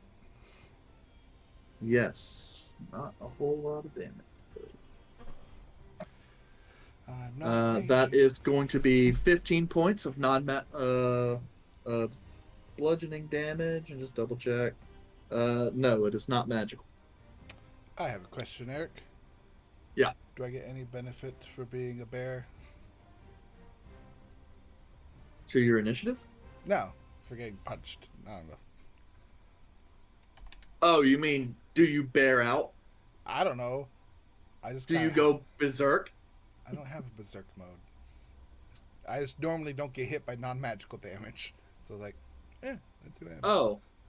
Oh, I mean, I think we were saying no. We still need to figure out about that. But no, I mean, you've been taking damage so far. Nah. So, we'll assume that's mostly when you hit your bear form. Ow. And then I need you to make a Constitution saving throw, All right. as that one seems to kind of hit right in your vagus nerve, and you feel the pain pulse up and down your body. Viva las 30. I got 30. You got a 30? Yeah. Oh, wow. Yeah, that beats the DC 17. Not gonna stun me anytime soon. I have a plus And 11. as that happens, you kind of go, ah, but you kind of like wiggle. There's that brief moment where you can look in Sasha's eyes, and he kind of looks and goes, "That's very interesting." And then comes to swipe with another hit. Ah, shit, he's one of those. Ooh, that one is a 15 to hit, It's a which I miss. assume miss. Yep. And then tries to follow up. 16. Damn. Shield Uh, block. Yep. As that happens, Sasha kind of quickly steps back away from you, putting a little bit of distance. He's like, "You are quite dangerous." Thank you. You know, I've got a lot of experience around big cats, and family has some stuff with them. I got this cool trick too, and I just rage. Just channel divinity all throughout my body as my arcane rune, the divine rune, is shining. And the eyes start to glow. It's like, and I just charge forward, and with Aranthier, I close the Okay. distance. All right.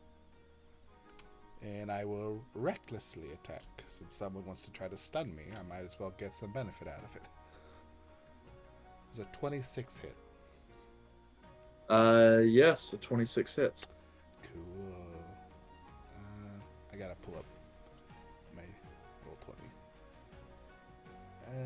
Slashing 10, 11, 12, 13 points of slashing, and I mean, it's a magical ability, but it's not magic, so Divine Fury plus 7s for a total of 20 points of damage. Okay.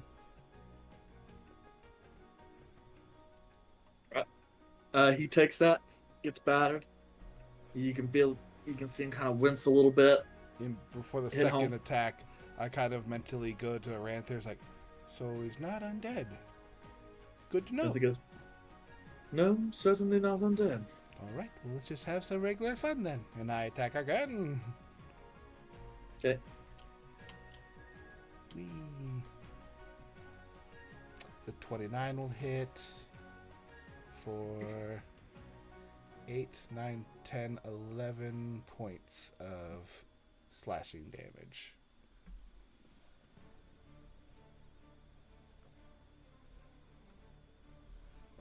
Alright, and use my bonus action already. So that's it for me, as I will, right next to him, maintain close range with him. Alright. We have now exchanged blows. Let's see where this fight goes. Okay, let's see here.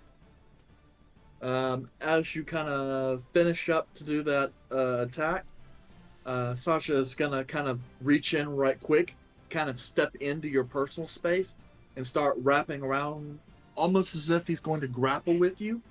Too close. But instead seems to whip around behind you, and you feel him attempting to lift you up from the ground. Too close. Too close. Yes. Let's see here. It's making. Okay, I need you to make me a dex. Well, that would be acrobatics or athletics, your choice. I'll take To the avoid being athletics at pile drive. advantage for a 19.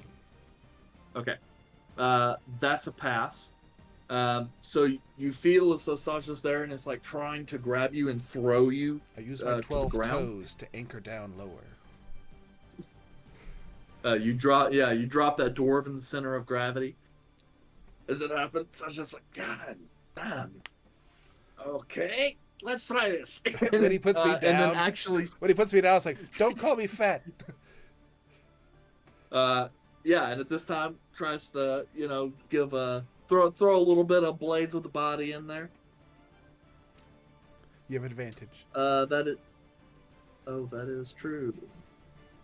But it's a 27 to hit. That is a hit. That is 7 points of bludgeoning damage, non-magical. If I can get a Constitution saving throw from you. Just take those 3 points of damage real quick. Natural 20 for 31. Fuck me. Okay, and that happens. It's just like this time you kind of flex Punch a in little the bit, brick and wall. hit, and you just hear the. And Sasha goes, "Fucking dwarves." Hey. And then this time attempts to claw right at your face. Advantage. That is a 29 to hit. Hits slightly more. Yeah, it hits slightly more. That one's going to be 13 points non-magical bludgeoning. Half to 6. Yeah. And then going to take his third attack. Another 29 to hit. I keep Barely rolling hits. fucking 19s on the die instead of 20s because that's just the way it works, I guess. 6 points non-magical bludgeoning.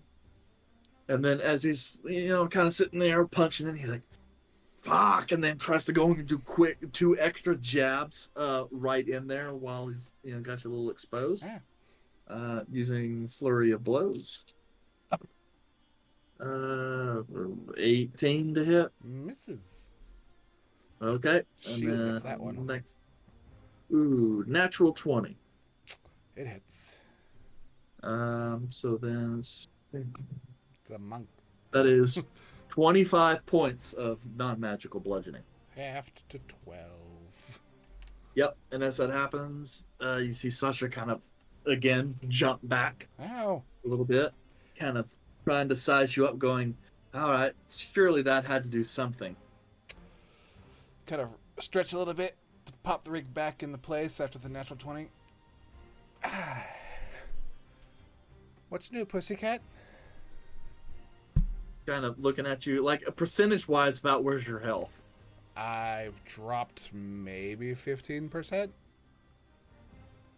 Okay. You're sitting here, like, kind of looking at you, going, 15 to 20. okay, you are going to be a difficult one. Because basically sitting here, because you guys are probably about the same amount, you would guess, but amount of effort you put in versus the amount of effort he's put in. All right. Now we can start having some fun as I drop the shield and pull out the battle axe. Like, let's see how many I can do. And I lurch forward. Okay, as you do, Sasha's going to reach in and try and kick at your knee once you enter the threatened square. Roll me a dexterity saving throw. No. I have advantage, actually, so. 17. All right. Well, that passes. You do not gain disadvantage on your first attack. As he kicks down, I just plant the right Yeah, leg. you see, it's like he's trying off of to knock your knee out from underneath you to kind of throw off your attack, and it didn't work. I just kind of pirouette and spot as I plant the weight on another leg to just spin and go in for the first attack. As combat maneuvers, I'm not too unfamiliar. A 30 to hit. Yep. 11, 12, 13, 14 points. And we'll pump my divine energy into it. Doo-doo-doo. Plus 10. Ooh. Nice. For 23 points of damage. second attack as I keep spinning. Do like an uppercut slash with a Ranthier. 29 to hit. Is that one also connects for 10 points of slashing damage. And bonus action, the axe finally, with all that momentum, will come swinging across right around the shoulder length and see if that one can hit.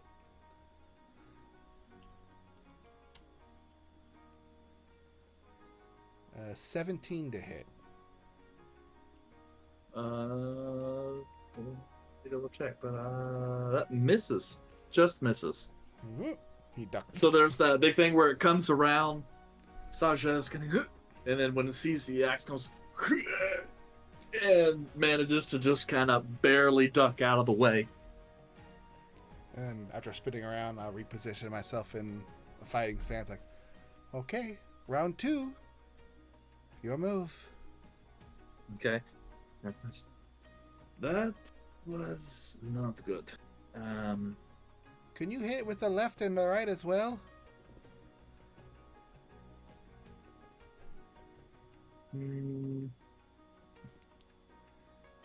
Yes, let's see.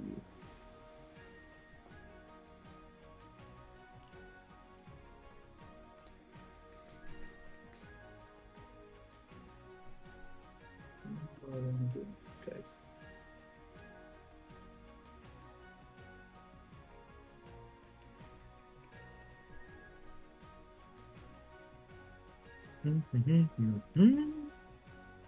Should you cast Fist?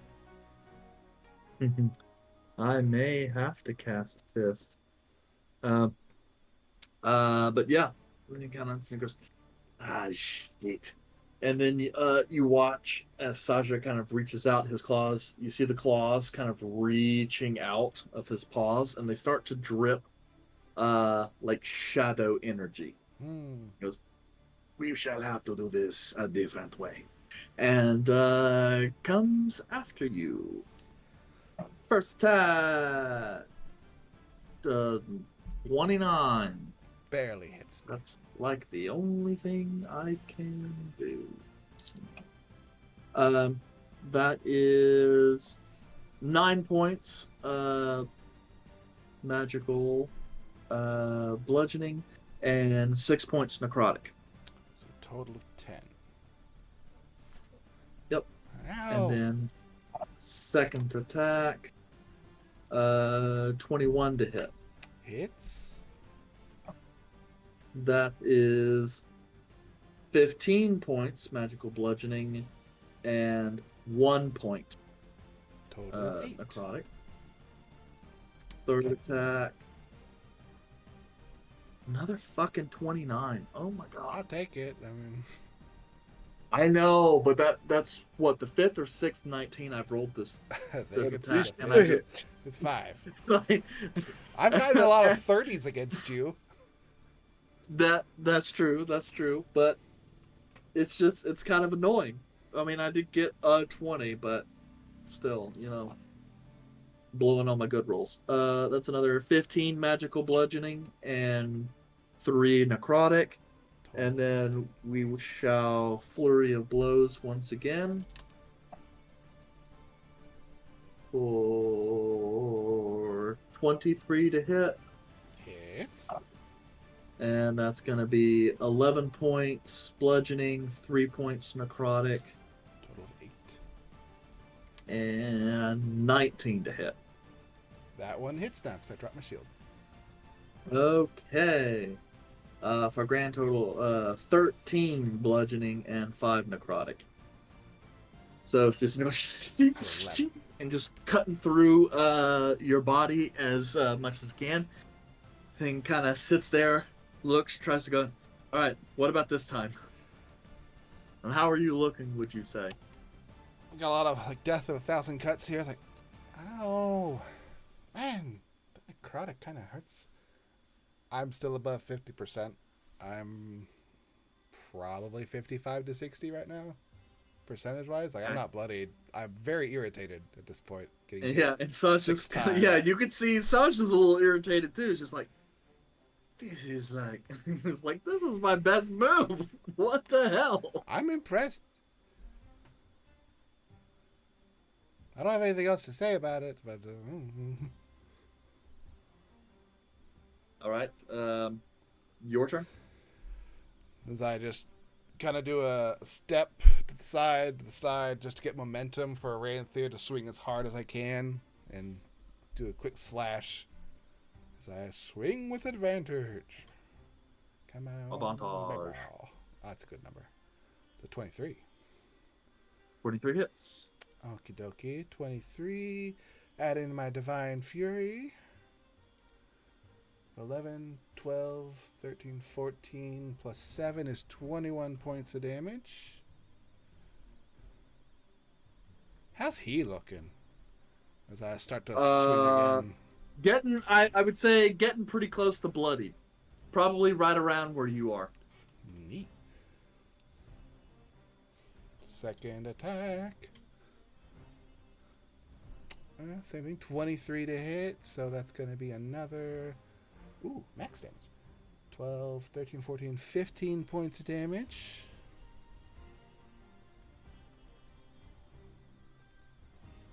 And let's see if the battle axe can do something this time. Big momentum.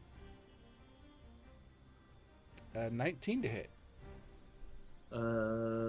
19 should hit. Yeah, it hits. All right. So 19, so 9, 10, 11, 12 points of slashing damage.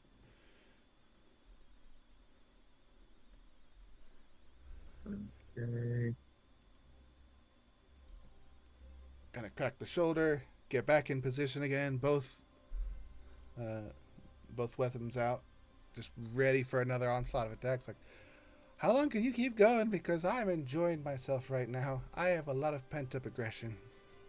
Yep, and Sasha's going, oh, me too, friend. This is the most fun I have had all week. This is great. We are new best friends. You mean it? I look over at Caleb and he's like, yeah. Good. Gotcha. Just kind of going after. oh, he's still coming. Yeah, 26 to hit. Hey, it's not 29. Still hits though. Well, yeah, that's true. Oh, I actually needed to see whether or not I can still use that. And I cannot. So you go away. Can't use you anymore. So that is 15 points of non-magical bludgeoning. Okay. Second Do I attack. notice the reduction in necrotic? Yeah, the necrotic goes down. Oh. Because that ability did not refresh at the start of Saz's turn. 29 to hit. Son of a... Yeah, he hits. This is funny. I rolled 19 more than any other number on the fucking dice. You need to make an It's not NPC fair. that's a champion fighter. That way they get those crits. You know, Hexblade Warlock. Black Tower, BTS, VES, BTG, or BTG. Work in progress. The Thursday game that we have. Playing a champion. And you know what? That hasn't really helped me all that much so far. But, yeah. So that is 12 points, non-magical bludgeoning. Okay. 19 to hit. Still hits. I don't have my shield. So... Oh, yeah. I can hit people now. Yeah, 19 is my AC right now. So... Yep. So that one just manages to get in. Finds a spot like maybe under the armpit or something for 10 points of bludgeoning. 5. And do we use it? Yes. Let's use another key for Flurry of Blips. 21 to hit Hits. for 7 points bludgeoning. Mm-hmm. And then 23 to hit for 15 points non-magical bludgeoning. It's 3 and And 7. then, yeah, then where are you about in terms of percentage? I'm bloodied. That last several of them has finally gotten a little bit So of you that blood flowing. you just dipped below 50%. I'm about 15. Let's see, 170. About 15 points below 50%. Yeah, just because like you can tell this person's like trying to size up. You get the sense that like Saza's kind of reaching the end of his threshold much faster than you are. Some of So those hits he's hit really a lot more. Like there's some scratches. Yeah. So I was like, oh. He's trying to size you up, going, okay, like how much longer am I going to have to do this? You know. So you start to see the doubt creep into his eyes. You don't have the best insight check, but you know, you know something about the warrior spirit. And Yeah. Zaza's is starting to fade a little bit. Spit You get the sense. Spit a little blood out. Yeah, judging by the way Saza's moving around, you get the sense that he's used to fighting in a group, and he probably has more abilities, but ones that he can't really use effectively in a one-on-one fight. You know, Saza, you remind me of a friend. He's currently being a druid, I think, or at school. I don't know. He was really good. He could do this thing where he turned to a bear and karate chop someone right in half. We'll talk about this Sitting here. afterwards. Kind of going, turn into a bear. Oh, That's fucking insane. it was so cool. We did this one thing where we like rampaged our own encampment. Just, you know what? Afterwards, let's talk. And I just Yes, of prepare course. myself and charge Back. forward again. Focus on the battle. Focus! Easy and kind of drop a little bit. Kaylin, we're friends. Oh, a 15. That's gonna miss. That will miss. Ah, I was too zealous. I was distracted by Caleb. Caleb, stop it. Swing again. You talk to me. Shush. A 19 to hit. Hits. Okay. Yeah, swing. And so you see the look like, oh, thank God. And then you come back around. He's like, oh shit, I'm overextended. Caleb, knock it off. What? 10, 11, 12, 13, 21 points of damage. Gotta love that radiant bump. And Yeah, Melo axe, pitch that. swing around, go the other way.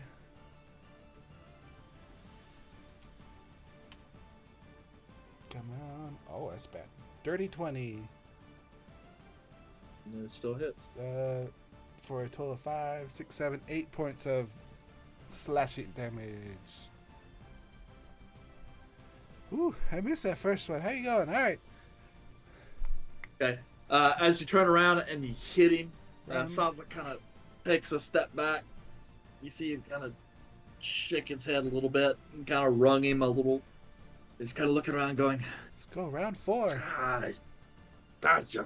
and he kind of drops down to one knee and goes, I am sorry, friend. And he kind of looks up at you, and you can see, like, underneath his fur, some of the areas of his body are starting to swell a little bit. Shit.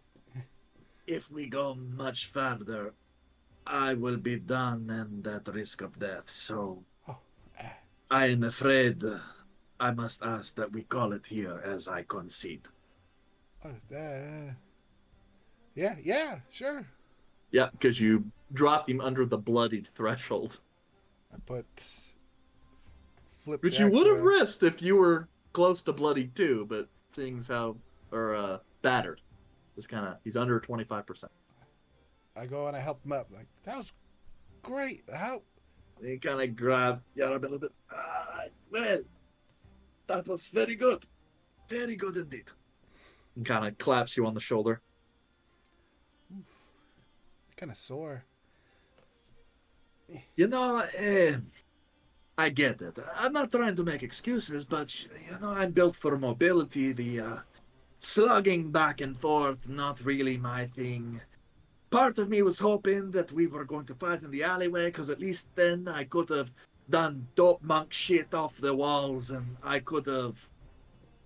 had more skills there, but, you know. My bad. I did the open area because I thought you needed the space. I didn't know you were a close range. I get dope it, monk I shit. get it, but, That's my you bad. know, the truth is, you and your...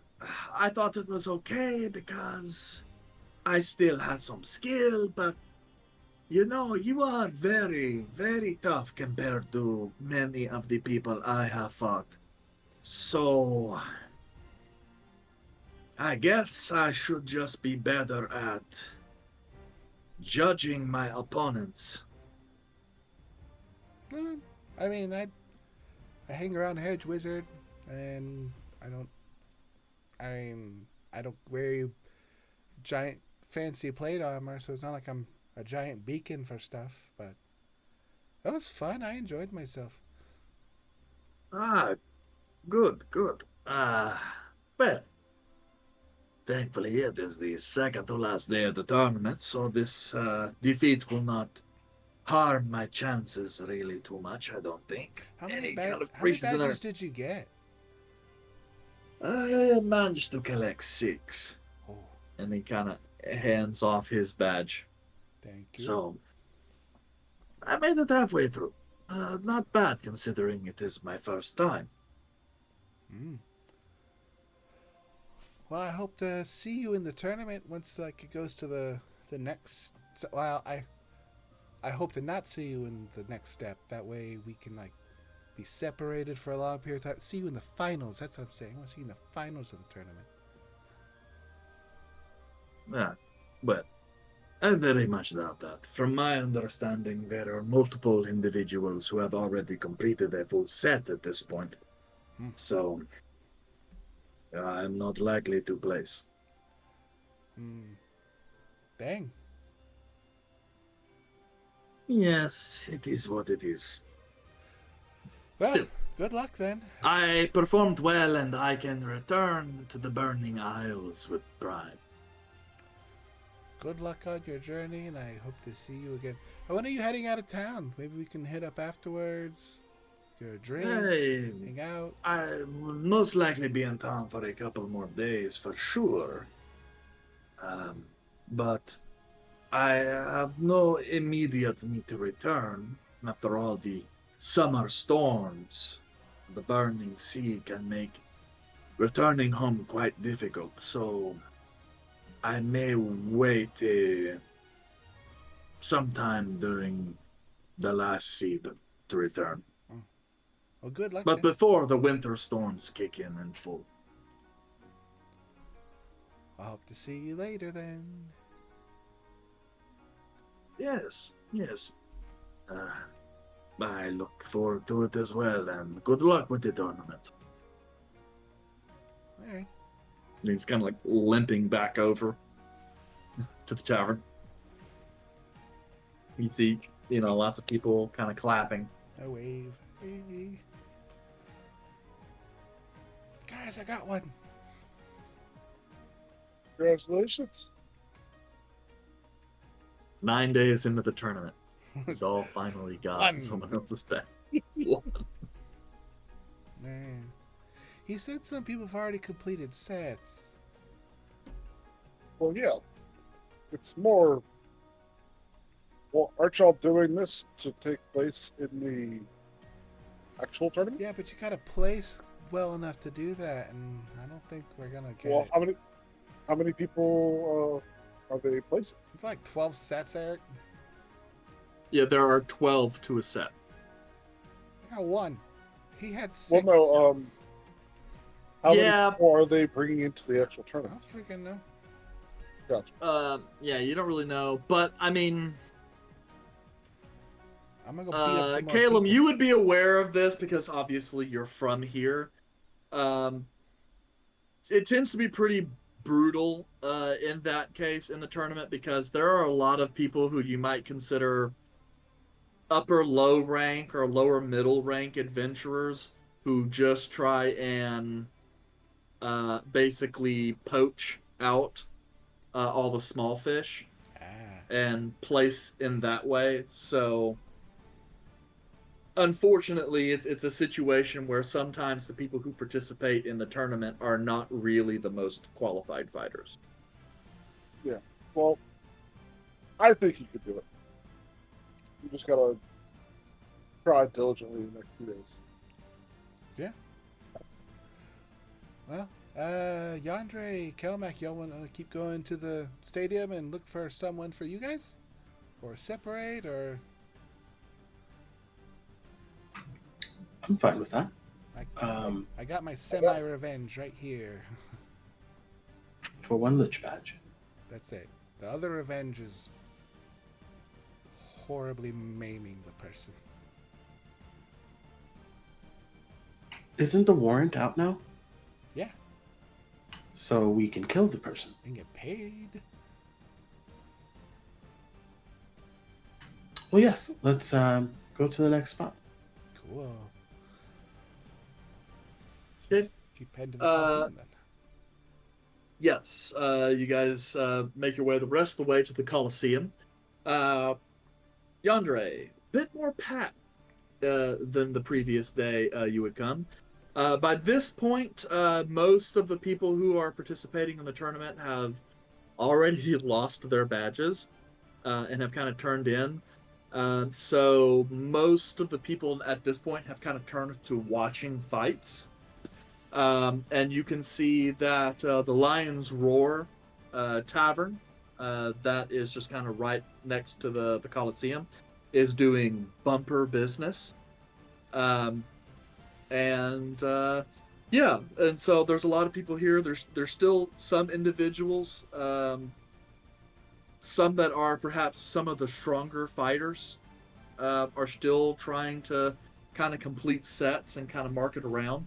But at this point in time, you see a marked reduction in the number of people seeking for fights. Yeah, so everything's kind of died down a little bit outside of the Coliseum, and it's more focused on the tournament itself. But whilst present, you guys can still see a number of badge holders about. So you can pick one if you like, or catch some of the fights yourself. All which badges do you have? I've got mine, which is Griffin and the Lich. And then DM, which badges are present currently? All of them. Yeah, you see a smattering of different badges. Let me kind of check. Let me roll some random NPC charts and see who all is in attendance. If I can just figure out where I put the here we go. Midsummer Tournament. Let's see. Can I take a small short rest while we're meandering around? Oh yeah. You can easily find some spots. If someone challenges me while I'm short resting, though, and they look like I can take them, I won't. You can spot a couple more people with liches and griffins. You spot some dire wolves, some phoenixes, the gray and black of the golem, and in the immediate vicinity, you also spot a treant. Okay. I'll probably go after the ones that Izal doesn't have. So there's Direwolves and Trent. Yeah, so there's direwolf, phoenix, golem, trent, lich, and griffin that you can see in the immediate vicinity. Let's go for the Phoenix. Okay.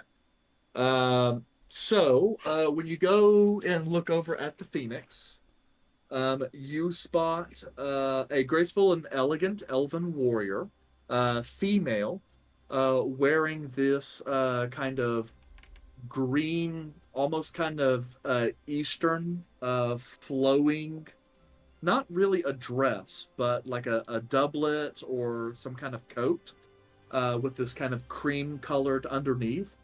You see she carries two elven curved blades at either side, and her hair is brought back in a ponytail with some hair adornments.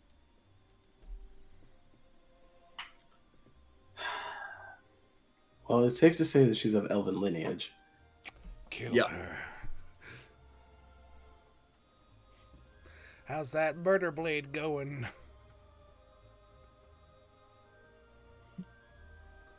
Well, I guess, I would approach her. That's the one that I said I was going to get.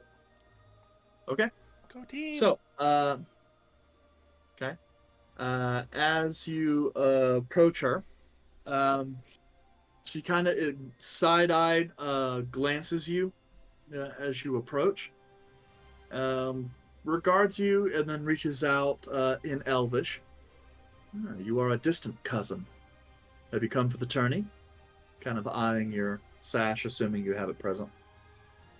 Yeah, so Yandere would respond back.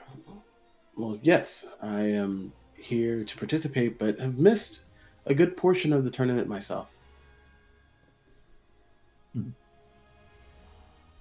Unfortunate. There are much little pickings remaining other than stronger prey. Well, I would imagine so, since it's the last day of the tournament. The second to last day. Tomorrow's Well, last day. Thank you. Second to last day. Thumbs up. And she's kind of regarding you warily. Do you have a question for me? Would you like to participate in a battle? Your sash for mine? She kind of looks down. Very well. And looking around. Do you wish to fight in the Colosseum? Or out here? What's the current environment that we're in? Like I said, there's fewer people here. There's still a lot of traffic. People going into the bars and then in and out of the Colosseum, but the actual kind of promenade, it's kind of scant. Not very many people present. They're going over there. I'm going to lead over to Zal. Technically, shouldn't Godfrey lost his sash? Nah, the murderer didn't take it. Oh, so it would be that. Oh yeah, you can lose a fight and not take, like, if I had lost the fight with Saja, then I would have just owed him money and I technically would have still had my sash. That's fair. That's true. Yep, and that's because he said he already had the sash. So if he took the sash, it's of no use to him unless he has a complete set, so he'd rather take the money. He could use the money. Well, you can use a dentist right now. Yeah. Let's just say the damage die on that bite attack has probably went down a couple pieces for a little while. He's lost some teeth. Here would be fine. Okay. Kind of makes her way over, kind of stamping around, kind of cleaning a little bit. She regards you. This may well be an interesting match. From what I can tell, you are a caster. Well, a cleric, yes. And she goes, good. I augment my physical attacks with magic as well, so perhaps this will be useful. And she kind of turns to face you a little bit, placing her hands on the hilts of her daggers, her swords. Can I elbow Kelmac really hard? Sure. I mean, he's wearing plate, so I'm just gonna You point. mostly I'm gonna just- point at my eyes. Ding. I'm gonna point at. You don't have to worry about that. I was about to do it anyway. Hey, just one moment. There's something I need to check before we participate and start. you kind of see. Very well, and then we can go over the rules. Yandere will then activate Eyes of the Grave. Eyes of the Grave returns no undead. Divine Sense returns no undeads or Fae or fiends. Faint trace of Fae, yes, because she is definitely she has a Fae ancestry. So I Fine. do It technically doesn't count, but I just we'll wanted say to yeah. make sure that who knows, Yeah. a fiend could come in here and kill yes, you. That'd be if fucked. this is Bashalan, then he has a way of making himself appear like other creatures, which maybe he does. Who knows? Good. I've done what I need to do. Very well. Kind of glancing at this point, she seems like she's almost kind of tracing circles on the ground with the tip of her foot, She's cheating. making kind of swirling patterns. If Calum cares to look, they don't appear to be of magical in nature. You get the sense it's more of just like a fidgeting activity. Um, as we both use magic, I suppose magic is going to be on the table. But I would imagine, to keep things fair, no flight or levitation, no invisibility. Your healing magic, we might as well say, is off limits, as I think we can both agree it gives quite an advantage. And consumables would also be no-go. But any equipment or spells you have that don't violate one of the other rules should be fine. So, what exactly is it that you do? Because you know a lot about me and my capabilities, but I have no idea what your spells and capabilities are. You said you augment your weapons, but you're limiting my spells and my capabilities by being a cleric. So, what are you? I suppose that is fair. I'm a practitioner of the ancient elven art of blade dancing. Hmm. Just kind of looking at you as if you should fully understand what that entails. Yeah, a lot of attacks, very nimble, very quick. He's a Stupid. bad Well, I'm saying, geek. like, Yandre may not have any idea, but I know what's going on. F her healing rules. For what? F her healing rules. Right. I was like, shoot, so there's no real way for me to inhibit her because she's inhibiting all of my abilities. Tell her no. Counteroffer. You're a negotiator. Kick her ass. He's all just cheering you on. Ooh. I know, I'm just like, it does seem a little unfair that I have more of a weight towards my burden in this battle than you do. If you're a blade, or sorry, it is a blade dancer, correct? yes. The augmentations to your weapons, do you mind sharing a little bit of information on that? As far as what my blade song can do, or the abilities of my weapons themselves. I'm familiar with your blade song. It's more the abilities of your weapons themselves. Kind of smile a little bit. You're certainly not new to this, I'll give you that. I have participated in this tournament 6 days now, and you are quite honestly the first to ever inquire about these weapons. And she kind of reach out, pull them. I mean, they're elvish curved blades, but you can kind of think of them more like fantasy katana type. Similar to what you might think of as like a moon blade. And as you can kind of glance on them, they definitely appear magical, for sure. She goes, these are weapons that have been in my family for quite a bit. They're not exceptionally powerful, I must say, but they are magical. Naturally, one produces fire damage, should I attempt to use it. The other is mostly useful against unsavory creatures, undead, devils, demons, that sort of thing. Assuming you are not of that persuasion, I imagine at that point it is mostly just a sword with a very sharp edge. Interesting. You know what? I will deem this fair. Very well. I look over at Izal, and I was like, I haven't fared very well in these tournaments. So if I should lose, you know somebody else that has both my sash and a sash that you're able to acquire yourself.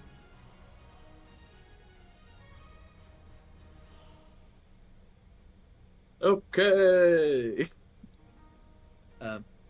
He goes, one final thing. We shall have to determine safety. Do we go until one is completely unable? Or do we allow surrender? I would say surrender is fair. Very well. Now, if you would not mind, we can have either a third individual to referee, or perhaps one of your friends who appears trustworthy, just to serve as a voice of reason on your behalf, should you wish to continue when you should not. Of course, I would expect them to provide me the same courtesy. Yes. Caleb. I will referee this fight as well. Would that be deemed suitable? Most suitable. Great. With that, you see her pull out her two swords. One begins to glow white with this kind of faint, wispy, kind of white flame that goes up the other blade. The other one starts to lick this bright yellow flame up the blade. Great. You've had some preparation. Now mine. And then Yandri summons Celestial. Well, that was not forbidden. Okay.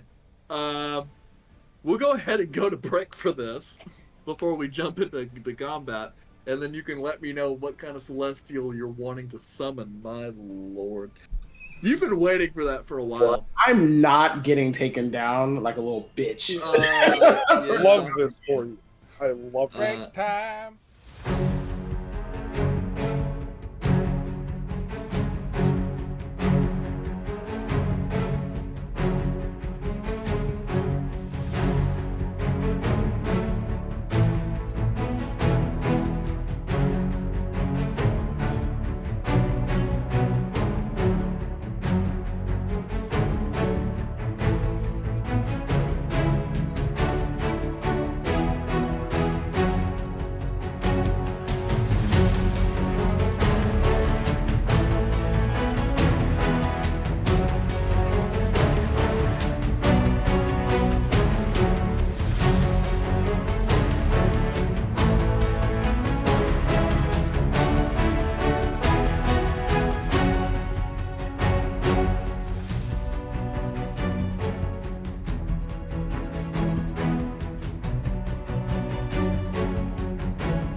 Mm-hmm.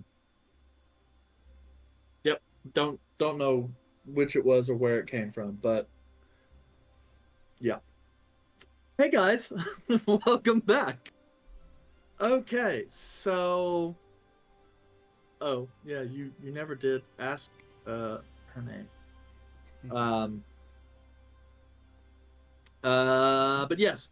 So she pulls out two blades. One appears to have some kind of holy energy. The other appears obviously to be a flame tongue, something or other. And then you summoned a celestial spirit. Um, First off, are you summoning Avenger or Guardian? And then if you wouldn't mind, if you have a specific request for your Guardian, that's fine. Otherwise, I'll create. No, so it's a defender that will be stationed directly, well, not directly, like probably like 5 feet off, but toward like between me and her, 10 feet from me. And this defender is going to take on the visage. I cannot remember his name, and that bothers me because my notes aren't pulling up right now. Yeah, because his name is not actually Ben. No. It's No, not that one. I know. It's my winter court friend. The tusk. Walrus? Yes. Oh, Iscariandar. Iscariandar. Yes. Or Carrion, as you guys. Yes. It's gonna be Carrion Yeah, with a mace and shield. Yeah, big rotund guy. The hell is that? Yep. So you see this Yeah. large I have no idea who that is. walrus. Yeah, this walrus humanoid begin to appear out of this sort of bizarre, bright white gold light, and just kind of appear next to Yandere, eyes glowing like the sun, large tusks, one of which is kind of broken off, but there's like glowing runes inscribed in. Seems to wear like a crown of stars. And he carries this massive mace that almost kind of looks like a bone fishhook. Similar to like Maui. Maui's hook. Yeah, in Moana. He's kind of sitting there and sits down and he's looking at this elvish dancer like all pissed off looking. Caleb's gonna look at Izal. That's new. When did you learn to do that? I don't. Why is there a giant, flubbery, toothy thing? What language other than Celestial are you granting the Celestial? This one, I just because I don't want everybody knowing what I'm saying, I'm gonna give it Primordial. Okay. So as it turns over and begins to speak to Yandere, it speaks in this kind of guttural, airy voice that just sounds like different notes and sounds on top of it. And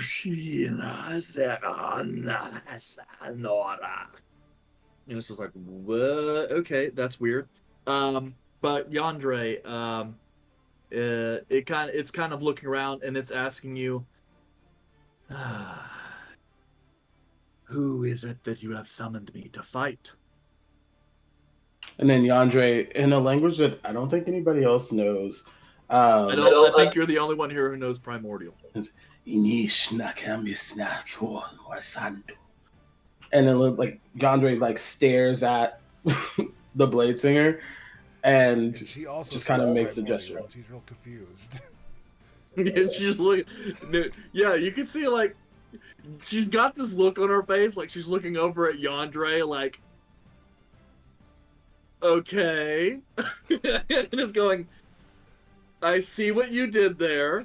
Should have made some different notes. I don't like it, but fair.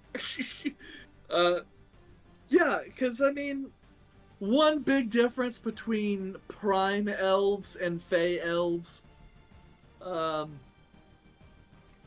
Prime elves tend to stick more to the spirit of a law versus, fey elves. That's more about the letter a little bit and interpretation. So, you get the sense she's like, okay, well played. And now she's sizing up this weird glowing walrus person. Like, okay, how much more difficult is this going to make it? But she looks at you, Yandere, and you can see the wheels spinning in her head. Like, she knows, she gets that's a summoned creature. So, did you have any other preparations you needed to make before we started? The spell magic. She kind of Not just looks at you and goes, she kind of looks and goes, well, I suppose we can begin as soon as I start my chant. Oh, well, if you're going to start chanting, then Yandere will summon spiritual weapon. And just spiritual weapon. You can chant. He's like, no. She got this look like, this guy does not play fair. He's just like, can you be any more disrespectful? But yeah, she's definitely pissed at you. No hiding it. So with that, she just starts singing. And then starts to try to rush after you. And I guess we'll just roll initiative here. It's a good chance she's going to be. Oh, well, never mind. She could still have a higher initiative, though. That is true. I'm just trying to figure out what exactly her bonus is. Does she have anything other than Dex? It does not look like it.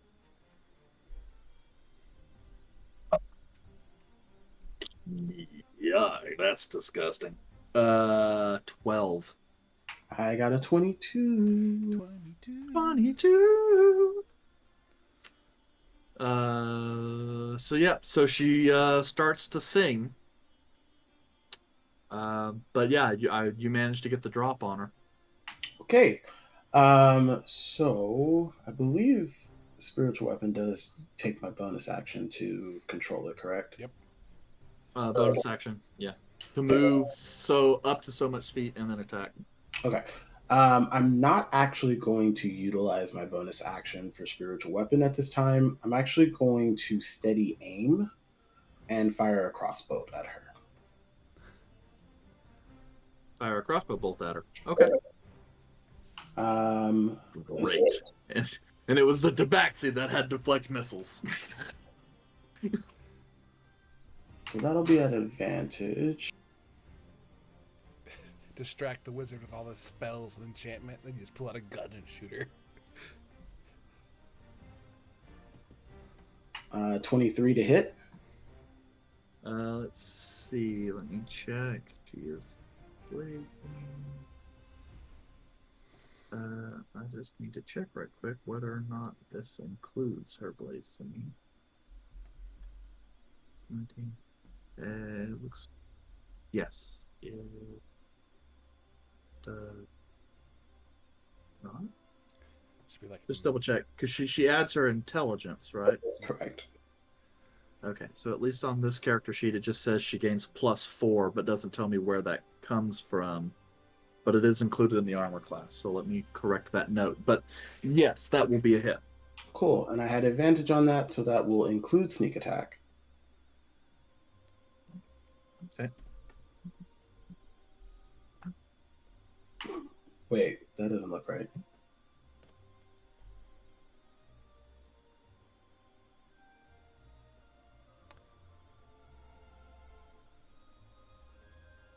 Okay.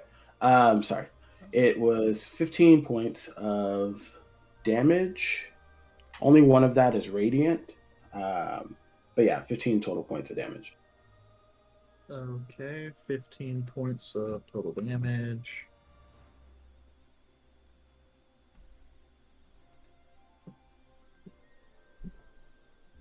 Okay. And then my celestial.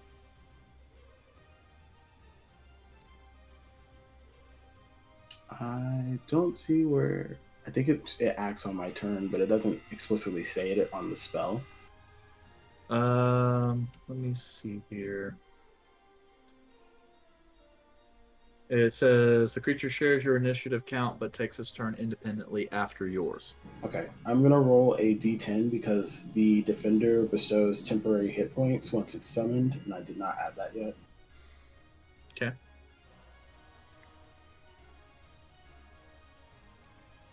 Well, I'll take my 2. It was an 8, but I'll take the 2.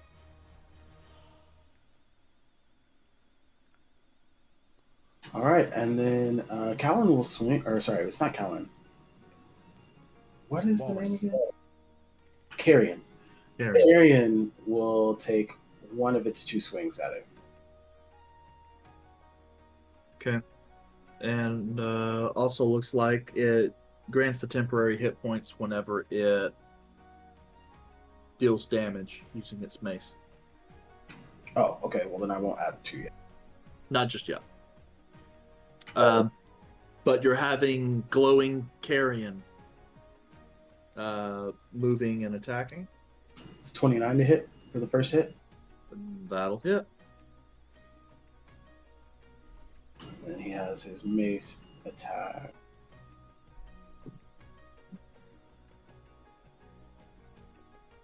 Which is 1d10 plus 8.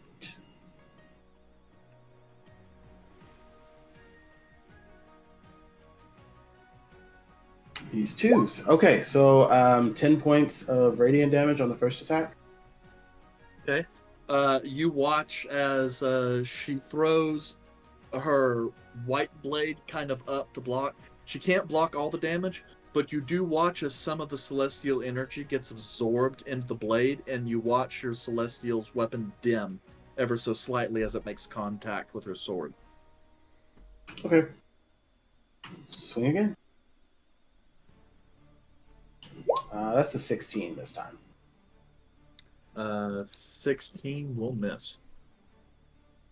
Do you want me to just add the 2 temp hit points from the first roll, or do you want me to roll again for the temp whenever I mean, you can roll again because that's, like, I guess would technically be accurate.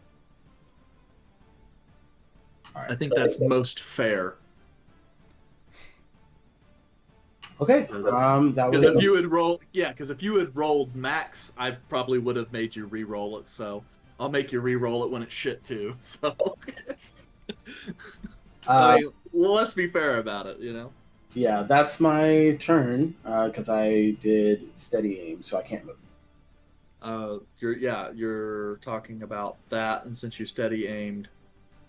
Cat. Okay. Bonus action. So I've already used my bonus action. I can't steady aim. I can't move because I use steady aim, and I already used steady aim for my bonus action. So my action was to shoot. That was the end of Yandre's turn. Carrion just did his 2 attacks, and that's the end of his turn. Yeah, I'm trying to sit and say.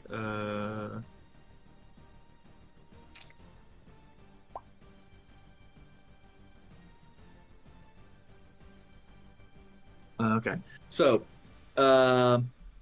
end of your turn, legendary action. Go Yandere! Oh shit! Oh, she's fast. Yes, as she goes and blocks, you see her kind of parry. She's looking the carrion right in the face. Her eyes dart right over to you, and incredibly fast, she leaps and basically just one step jumps, clears the distance between you two, using a blade song maneuver, which does not provoke an attack of opportunity, and she gets to make an attack against you. This one will be with Quenleith, her flaming sword. Regular attack, because she doesn't have any kind of advantage. Well, maybe. 19 to hit. Oh. That's a miss. Okay, so probably takes you by surprise, but you're able to kind of duck out of the way, and she's just kind of looking. So it gives you an eye like, don't expect any special treatment.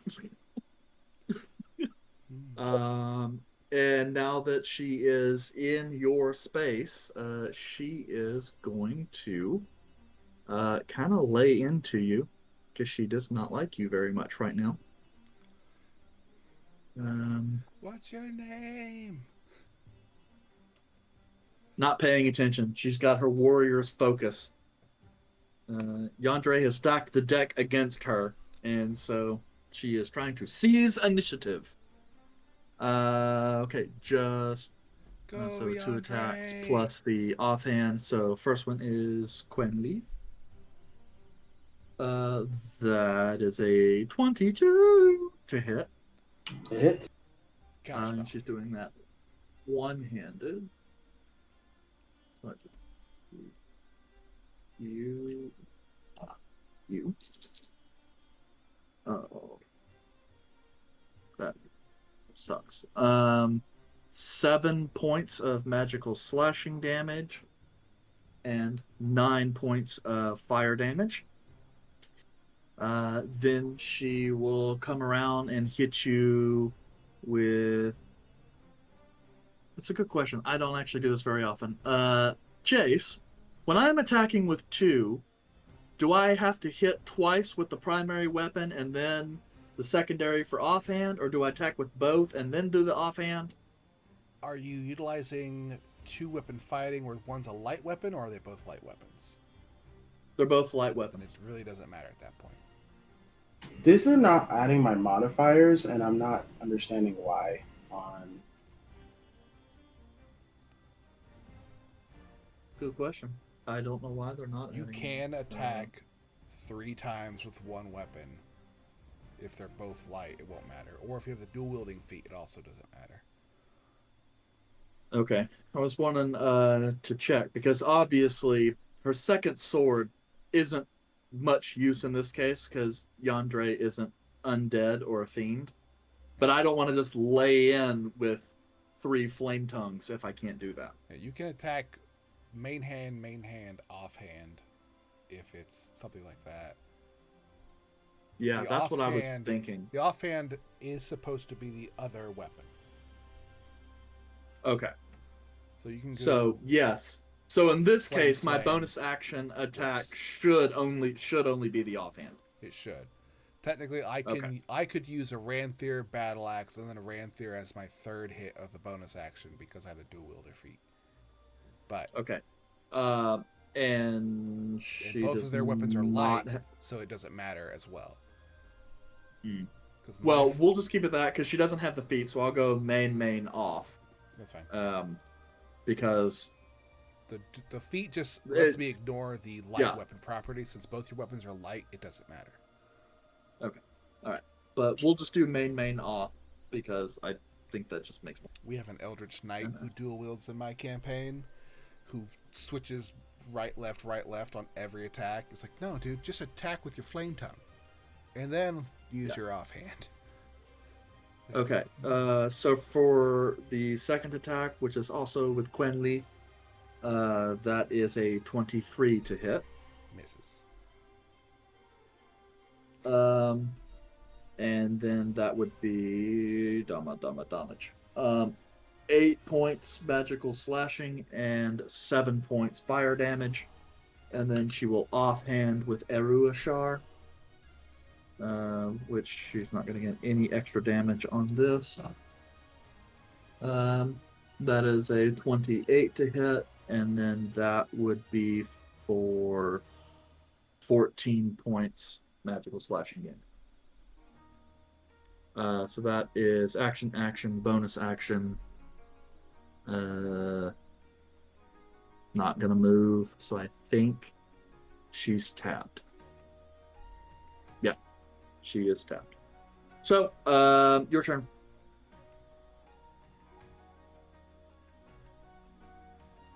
one moment.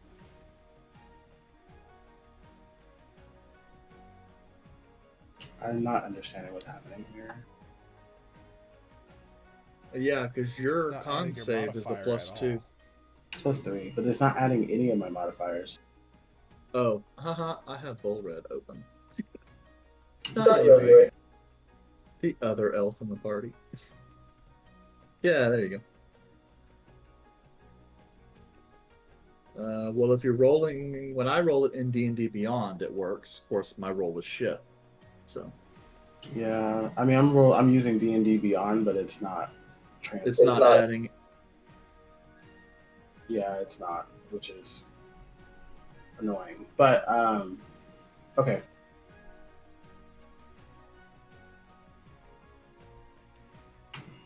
So let's see. 8 was still below the threshold. Below the threshold, and then I got attacked 3 times. Yep. Okay. So I'm just having to manually add these. So I'm sorry. That's fine. Okay. So at this point, Yandre, seeing that radiant damage has some weird effect on whether she's like withdrawing, like pulling the magic away from it. Either the sword or her has some ability to blunt radiant damage. I will pull out Starkiller. Okay. Okay. She So brought this on herself, I guess. I gotta get my hands dirty. Let me see. Arian is going to go ahead and swing. Oh well, it's on the same initiative. So can I just pick who goes first, or do I have to go first? Does it matter? It does specifically say it has to go after you. Okay, cool. Well then, I will swing. I was just saying, you watch as you kind of pull out Starkiller. There's a brief moment where you see this woman look a little confused, and then her eyes glare up as if either she recognizes the sword, or she's attuned enough with magic that she has a good idea what it does. Like, oh, that's a legendary relic. Yeah, and there's a little bit of a mix of fear and then also a whole new level of anger that she's pissed that you would use that against her. But can't use Light Stinger because she absorbs radiant damage. Yeah. Options are limited in this case. Not the Right, elf so killer sword. I'm sorry, please continue. Is a 19 to hit? 20, I'm sorry. 19? 20. Yes. Oh, 20? Yeah. Shield. Okay. With that, I will use my spiritual weapon to attack her now. Yeah.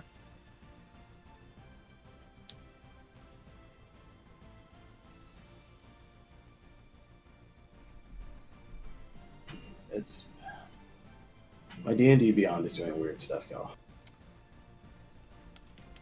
It says not recognizing currently open sidebar whenever I try to swing for an attack on that. So I'm going to just manually roll it in roll 20. And I may have to just like come back and reset at a different time. Yeah.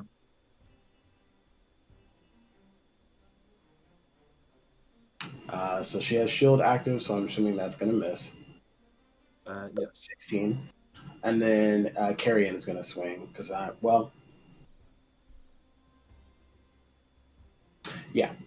Carrion's going to swing. I'm ending my turn and moving my turn over to Carrion now. Okay.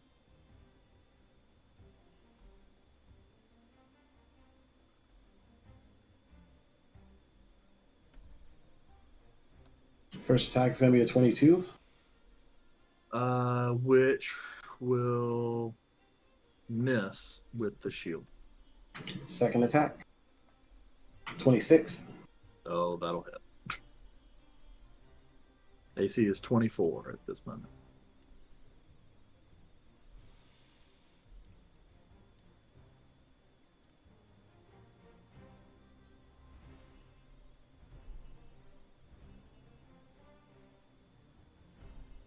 Sorry, having to do all this manual is making me. Oh, I got floor. You good? 14 points of radiant damage. Okay.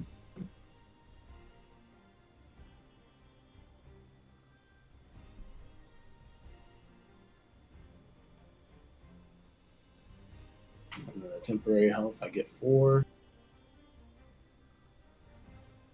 Yeah, and a reminder, he can target himself. He what? He can target himself as well. Oh, okay. Yeah, I'm not really worried about that right now. He is. I'm just saying because if you end up making supplemental attacks, that's really what. Because is it per hit that he can get temporary hit points? It's part of it. I believe so. Let me check, just because it's part of the weapon, not an ability. Ah. Yeah, so it deals damage, plus spell's level and radiant damage, and the celestial can choose itself or another creature it can see within 10 feet. So he can temp you and itself. Correct. Yeah. Well, at least that's what it sounds like. Yeah. So the idea is like if you had 3 different attacks because you upcasted the spell and you hit 3 times, you can get 3 different people. Or maybe if the first time you roll a 1 and you want to re-roll that, you could do that too. All right. Nice little ability. Using its ability, I will use Healing Touch on myself. Okay.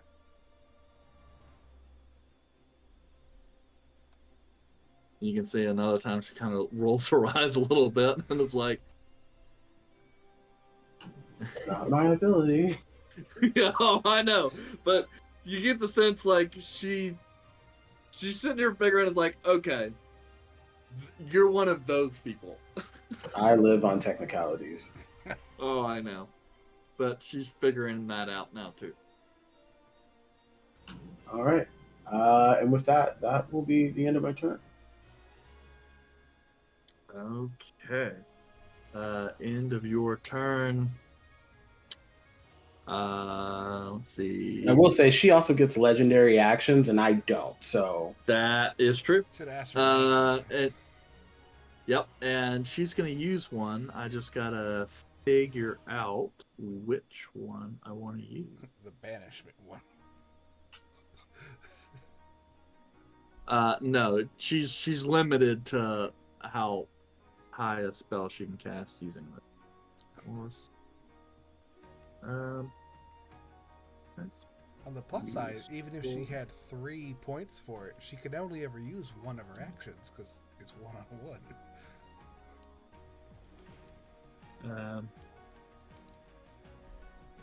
What does this spell do? Second, this according to my battle strategy, this is the one side.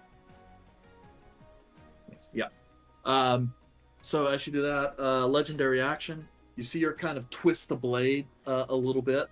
There's a little glint as the sun kind of catches in the blade and kind of hits you right quick.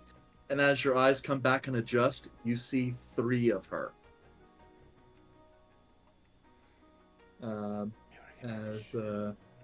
Or I guess 4, because mirror image, the duplicates, So there's multiple of hers.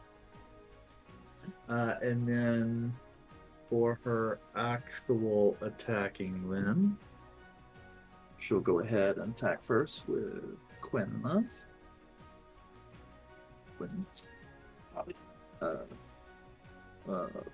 Not so great. That's a 17 to hit. No, sir. Miss. Second attack with Quinley. 18 to hit. No, sir. Damn it! Okay. Offhand. That one's a 27 to hit. That will hit. Yeah, that one fucking hits. You misses. Damn right it does. 17 points of magical slashing damage. And you are not a fiend or undead, so you don't take radiant. Is he though? I assume. I mean, he did die recently, but man, I should have. Does he smell remember better to do that? Because then you could have been the one. Because if you rolled that 1, I could have done the whole Liam O'Brien thing and let you come back as a revenant. And at this moment, I could beat the shit out of you with the sword. Why is Like, it? half of my own abilities won't work Why because is now it I so can't effective? channel divinity. Can't do anything. Scare yourself away. Ah! Yeah. Okay. Yeah. That's pretty much it because she is not gonna move.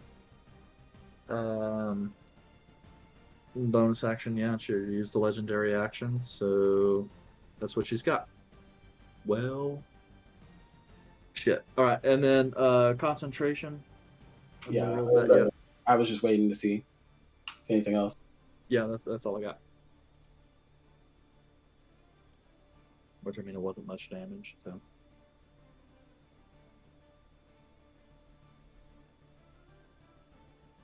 Cool. Okay, so my turn. Yep. All right, we'll take another swing with Star Killer.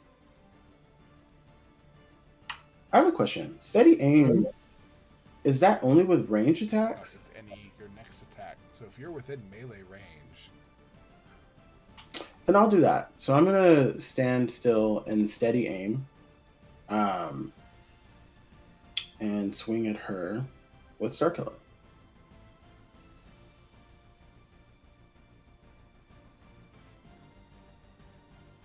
And yeah, next attack roll doesn't say that's your range. That's okay. I can't roll higher than a 10 with Star Killer. He hates me right now because I didn't kill anybody in the Fey Rail. Yeah, because you waited so fucking long, and it's like, So close. It's okay. We're gonna get there though, buddy. All right. So I used my steady aim. I can't move. That was my bonus action and my attack. So now it is Carrion's turn. yeah, come on, blubber nuggets. what? He will swing his first attack. And 15. Yep. Second attack. Yo, these rolls are trash. Damn. This is what happened to me last time. I can't roll for anything. I know. Well, you know what happened? I died, and then my rolls went to Aaron. Oh shit. And now I'm the getting way it Protect you. And yeah, and Aaron hasn't returned to give you your rolls back. Nope. That's what it sounds like. Okay. And so, Or you know what it probably was? When you lost Sal. Sal was your good rolls. You know. he's my fighter, man. That was the guy. That New Yorker spirit. Okay. So with that, I believe that is all I can do.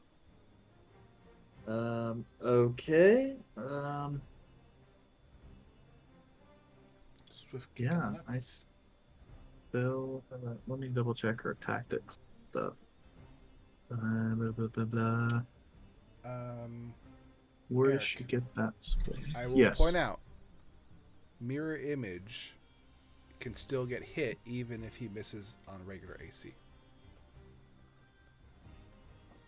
Ah, yes. Each time a creature targets. So all those So I misses should- could knock out those mirror images. That is true. So let's figure that out.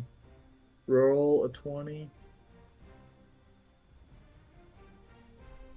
Okay, so basically all I got to do is roll 3d20, and for each one that's a 6 or higher. Well, roll Or I guess 1d20, 6 or higher, it hits a mirror image and knocks one out. Then the next d20, Yeah, it's hold a up. higher. Yeah, 3 to. All right, so we'll figure that out. That way we can knock out That's some of a those 17. Yeah. So that's a 17. So one copy gone. So, and so now I have 2 duplicates on the 7th. I'll get back. And that was a 2, so that one would have hit me if it would have hit me. And then the third one still has 2 duplicates, and that was 16, which is higher than an 8. So I'm down to 1 dupe. Yep. Oh, so does it do damage? No. It just means it knocks out a duplicate. Yeah, it just means you swung for the duplicate instead of The Duke Got got the hit instead of him. That way we can.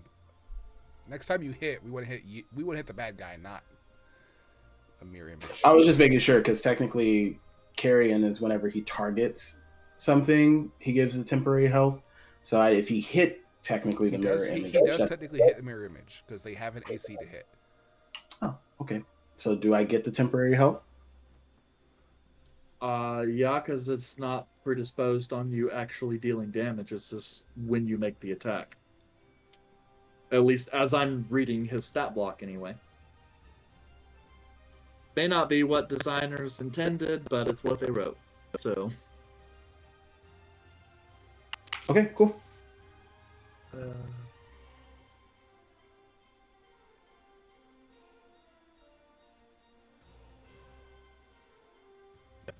Okay. Let's see. So her attack then. Yeah, the Radiant Mace doesn't even require you to hit. You just have to make an attack. Yeah. The only question we have is if you do get a controlling bad attack that hits it ignores other damage and effects. So I don't know if it would ignore the rating, whatever. It doesn't matter. Because it's not like you're giving temporary points to like 7 people as opposed to just 2 of you.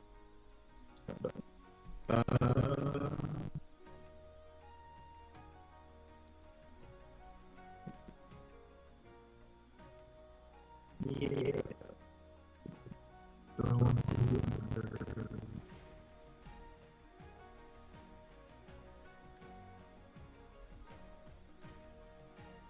I think that would really work. And I have to use my action. You have a legendary action. Yeah, but if I do a legendary action, I can't cast the spell I want to cast because it's too high level. So I think I'll just lay into you. Okay. Kick him in the I nuts. think that's what we'll do. I think that just makes the most sense, you know. Yikes! 19 to hit. No, sir. Oh my god! Tanky ass cleric rogue. It happens. 26 to hit. That will hit. Okay, and then that one's plus 12 points magical slashing and 9 points fire for a total of 21. And then that's Carrion drops. oh no! Bye Oh bye. well. Yep. And then offhand attack. So I'm actually gonna drop the dice. And that's a 21 to hit. That will hit. For 16 points of magical slashing. And that is it. All right. Let's see.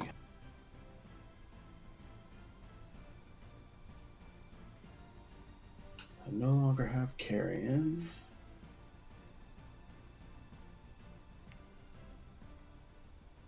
Already polished off another one. You're a little there. Oh, you're talking about it here. Eric, you have a drinking problem. Yeah.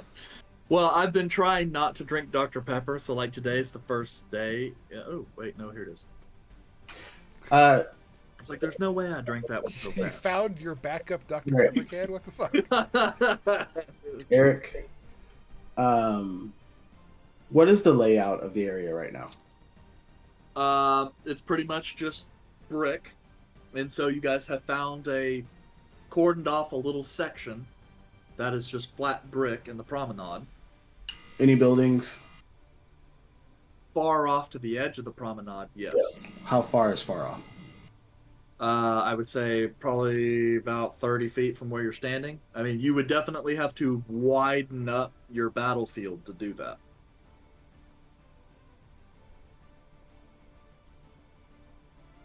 I'm trying to think of. Is there anything that's like not completely within line of sight in 30, like within 30 feet of these buildings?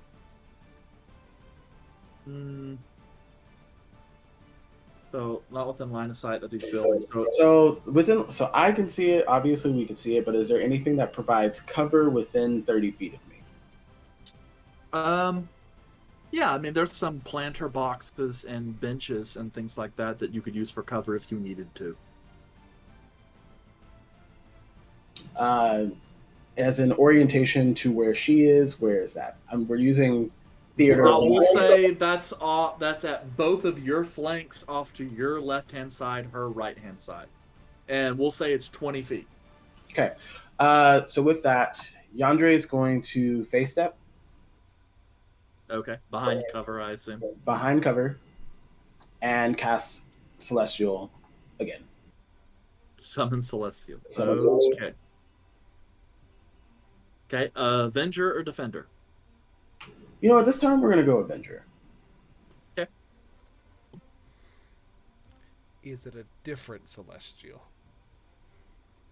Do you want to name one, or do you want me to create one? What was the name of my centaur friend? The one that did all the drugs. Yeah. Oh Lord, it's something. Let me actually check. Like I said, my notes aren't pulling up, or else I'd have it. But Yeah.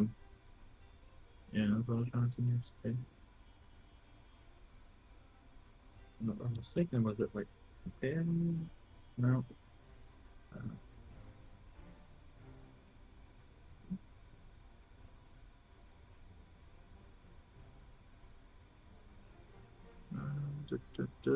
Yeah, Brother Therius. All right, Therius. The Centaur Druid. Yeah, so this time it's Therius with a bow.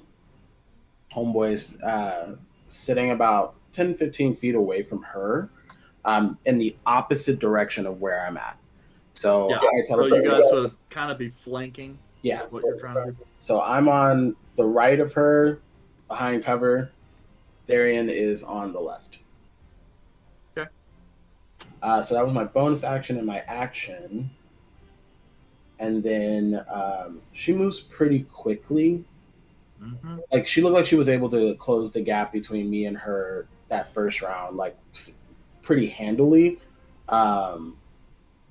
Do I think if I move 30 feet away from her, is she still going to be able to close that gap?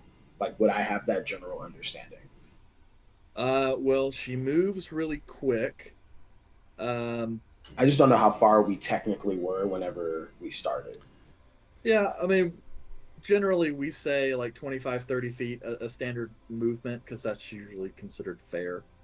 But at this point, you're like 20 feet away from her, so she could definitely close that gap. You don't know that she could... You're not aware of her being able to do that, say, without dashing. But you don't know if she has some other ability that might help her out there. So, I might need your Pythagorean theorem, because I'm going to move 30 feet. So I'm 20 feet over to the right of her, and I'm going to move 30 feet behind her. So I'm going to be kind of like at a diagonal. From her, I would be probably closer to 8 o'clock, 7 o'clock. She's 20 feet directly in front of you. 12 o'clock, Brock. And you're moving 30 feet away from her to her left? Yes. If you're not closing any closer distance to her, then you're essentially just moving to 30 feet away from her, just farther away. Okay. It's a right triangle. Yeah, you'd be between 30 and 60 feet. Okay. Longer than 30, shorter than 60. Okay, we'll just do that. And then I will end my turn. But I believe that puts my Celestial. Yeah, so then the question is, do I move?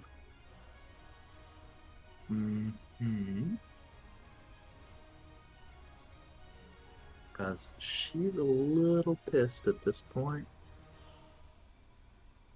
I don't know why. She's not getting hit.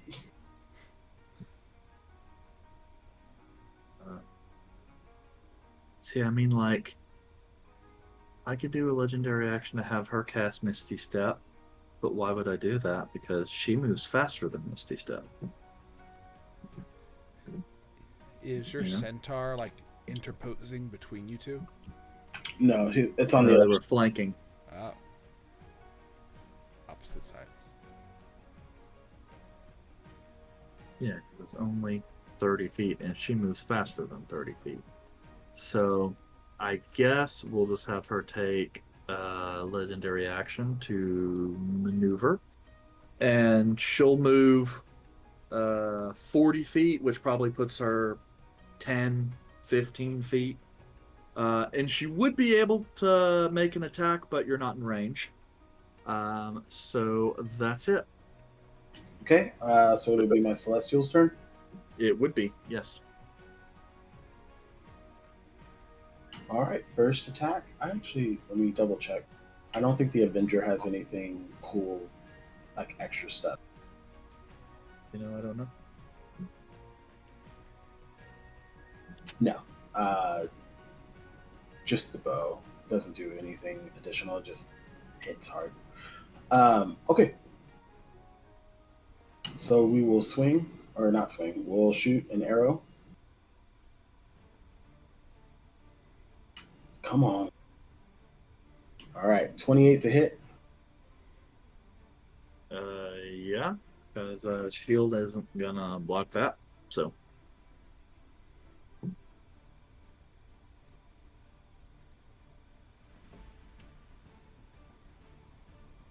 For 14 points of radiant damage on the first attack. okay. Okay, she takes that arrow in the back, stumbles a little bit. Arrow kind of disappears, and she's looking back, going, "I fucking hate this thing." Second attack. 27 to hit. Oh, this one rolls way better. Yep. And Because it's the range. 13 points of radiant damage.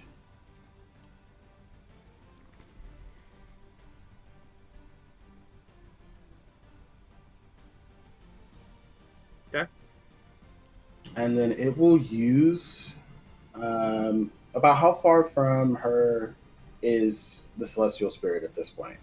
We say Well, probably she moved 40 feet closer to you, so plus whatever the distance you summoned him away. okay, so she's about 55 away.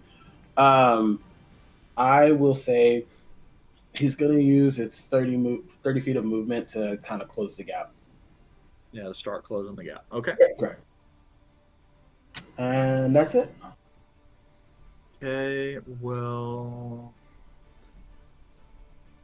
don't have enough legendary actions left to do anything but attack, and you're not in range. So we're gonna let that go, and then on her turn,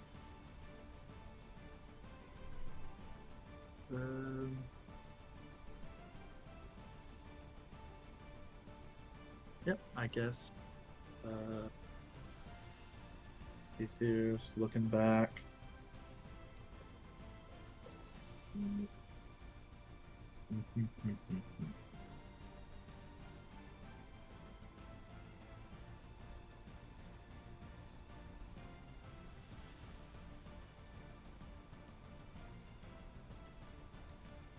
Okay. Yep. You see her start dancing with the blades. As you do, you see some of that fire start to coalesce from her flame tongue sword. And then as she finishes and thrusts the sword out, firebolt launches out into your direction. We're gonna see if this is any better. No advantage on this. That is a 23 to hit. It'll hit. I hope this does more damage than the average. Maybe, maybe not.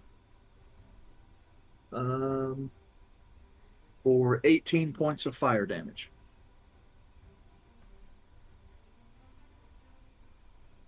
So, not great.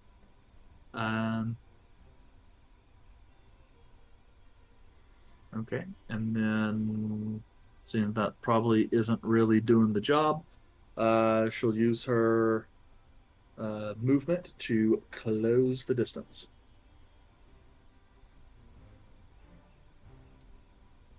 Okay.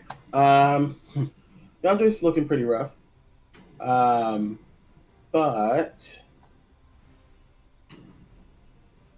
This time, Yandra is going to use his bonus action to move his spiritual weapon over. Oh, she might. Is she? I don't know if she would be out of range at this point, though, because she didn't move. Well, she did move. She moved. She used her She- action to move, but she didn't move during her turn, right? Oh, she just closed the gap. You're right. Yeah. So She no. she was good. Yeah, she attacked and then moved instead of moved then attacked. Not the most efficient way to do it, but That's okay. Still going to use my bonus action. Actually, no. See, this is where I'm having some complexities because I'm trying to decide what I want to do here. I'm not going to move my spiritual weapon. Instead, she's within 30 feet of me, right? she's standing next to you. Okay. I use Path to the Grave. Okay. Have her be vulnerable. Correct, to the next damage that she takes. That does expend an action for me, so I won't be able to do anything except for just kind of stand there for right now. I will end my turn and then pass it over to my Celestial. Okay. Legendary action to beat the shit out of you. Yeah. With one attack.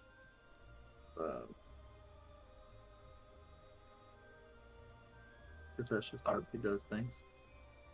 That is a 27 to hit, It's going to hit. and that is going to be 6 points of slashing damage and 8 points of fire. For a total of 14.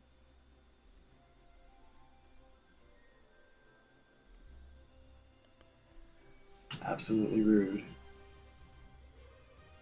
14? Mm-hmm. Okay, cool. The DC's 10. Oh, I thought it was Yeah. just half. It's 10 or half, whichever's higher. Oh, I thought it was whichever was lower. Okay, well, then the Celestial drops. You're not looking. Are you looking? Okay.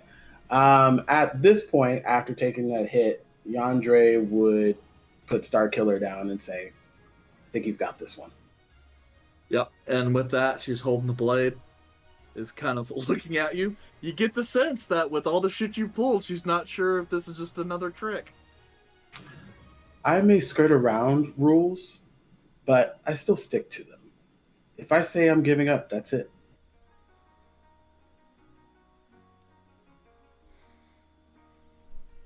And you put the sword down? I don't put it down, but I definitely put it face down into the dirt. I'm not going to drop my sword. Okay. Then I say I'll sheathe congratulations. it. Huh? I'll sheathe the sword. Okay, with that, she'll back up a little bit and then seem when kind of looking over to you, Caleb. Is the fight Well called? won. Congratulations. And I'd Yandre rather will- take Takes it. the blades and slides them back in. Yandre will take the sash off and hold it up to her. She, kind of looking at it. You might as well keep it. I already have one. Ah, okay. And with that, Yandre will cast healing magic and get himself back up to full. Because he's just like, it would have been fun if I actually would able to heal myself. Yes. And, he goes, yes. Though you made up for it, I'd say. Kind of glancing, looking around, but though, unfortunately, your Celestial was a poor choice of ally. I don't think it was necessarily a poor choice. It was just that I didn't command it well to hit you. But you did some good swings and some rough ones. You just managed to do enough damage to me before I was able to do it back to you. That is the way it works. Correct. How is she looking, by the way? Good question. Let me do some quick math so you can kind of figure out. I want to slowly start sneaking up behind Yandere because I want to give him a big old She's at 70%. She still has 70% of her health. Yep. You did nothing. Yeah, that's Most of the damage was radiant, which she has.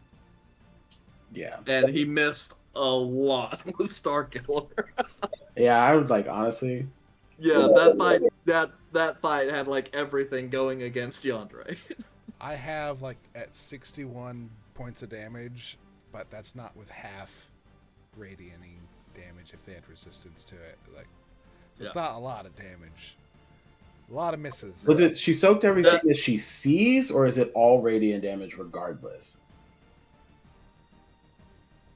Because when I shot, technically, whenever we shot her in the back, you said she took the damage. So is it like she can parry radiant damage that she sees, or she has resistance to all radiant damage? Is my So question. she has resistance to all radiant damage. I just do the pain to say like it's not immunity. Yeah. Okay. It's resistance.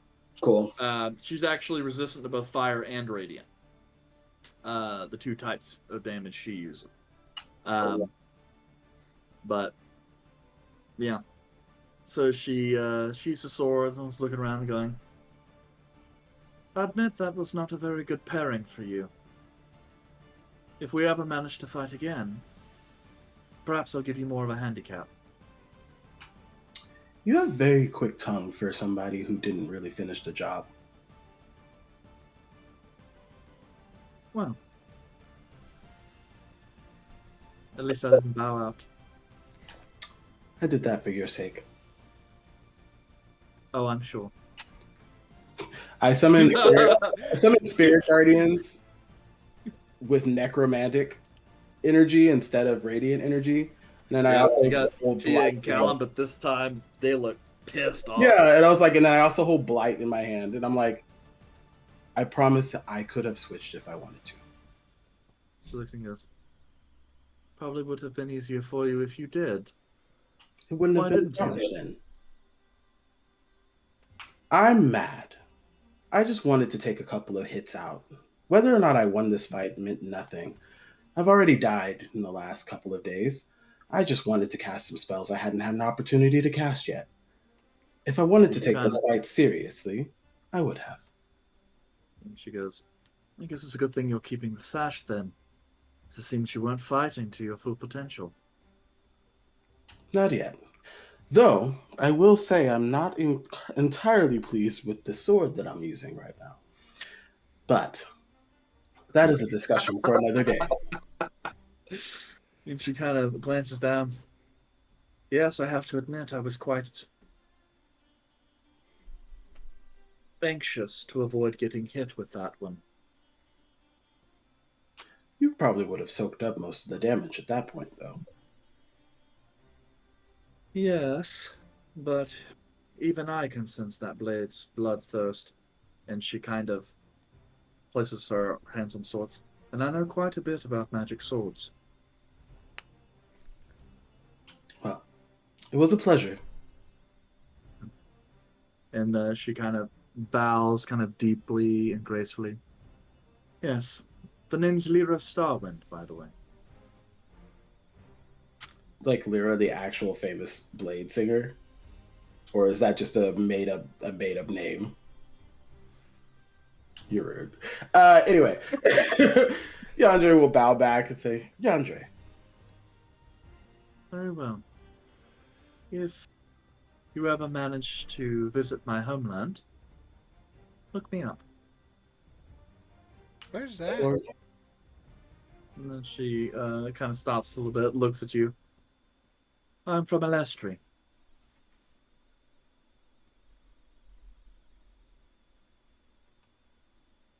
Yandere's excited about that. Well, I'm excited about that, but like, I'll let that just keep going. I will. I will ask you for a rematch at some point or another.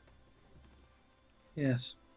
And she's kind of looking around going, but for now, I need a stiff drink. And just kind of bows to your group again and then begins to walk off. Then I guess is the remainder of the day just spent doing combat or shopping and boozing?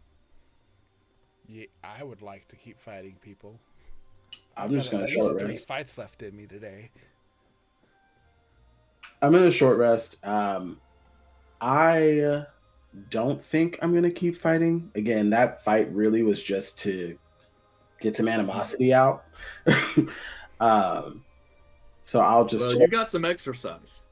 yeah, oh for sure. She whooped my ass, but She did. that's only because realistically, I knew as soon as she started soaking up that radiant damage, I should have just switched. But I was like, no, Yandere would just do this because he wants to get the experience. So I'm like, all right, well, we're gonna stick it out. and Yeah. Plus, I mean, most of the people you guys have kind of fought, or as far as you're aware, are lower level than you.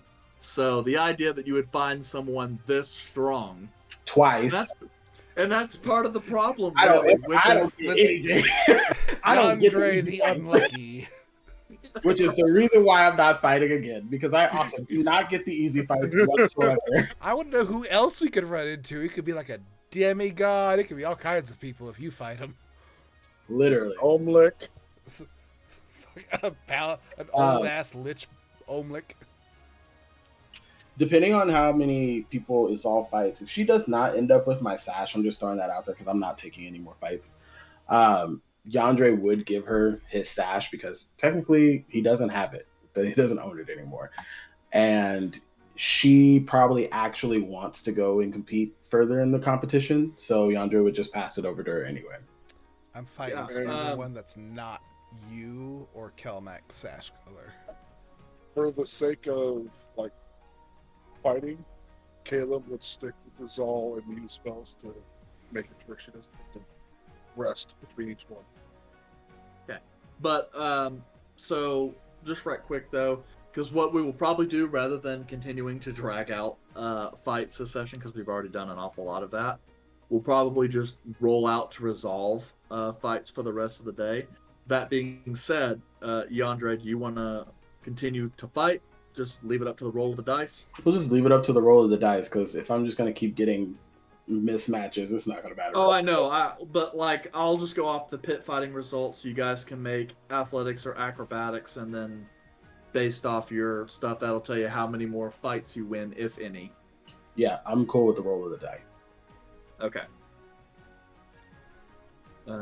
So let's see here. So let's do it this way. It says we need an athletics, an acrobatics, and a constitution check that has a bonus equal to your largest hit die. So I guess I'm healing real quick, but yeah. Yeah, that's fine. Well, you don't spend your hit die. It's just whatever the biggest hit die you have. No, I'm talking about taking a short rest so that way I can get back where I need to go. In case you want to just surprise attack us, he doesn't have Yeah, because I'm not taking that whole like, we yeah, just expended everything and now I want to surprise attack you. Okay. But if desired, you can replace one of those skill checks with an attack roll using one of your weapons. So an athletics, an acrobatics, and a constitution check. Yeah, so you need to make 3 rolls. You can either make so it's strength or athletics, acrobatics, and that special constitution check. But you can sub one of those with an attack roll if you want. I will sub my athletics with an attack roll. Okay, and so right quick, we'll resolve Izal first, because I have to roll multiple DCs on this. Can I count the athletics check and constitution checks as using a rage to get advantage on them? Yeah, because this is just to quick resolve combat, so you would be raging in that circumstance. Let's see, athletics is a 23. Which means you would win your first bout.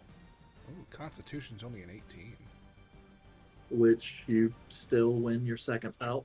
And I will substitute my acrobatics for can I do a reckless attack or Sure, this isn't a regular attack roll. Regular attack roll?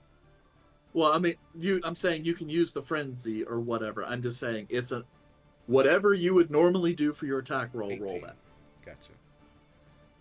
Gotcha. 18, and that's plus that would actually lose. So you would lose your third bout. Could I hypothetically use my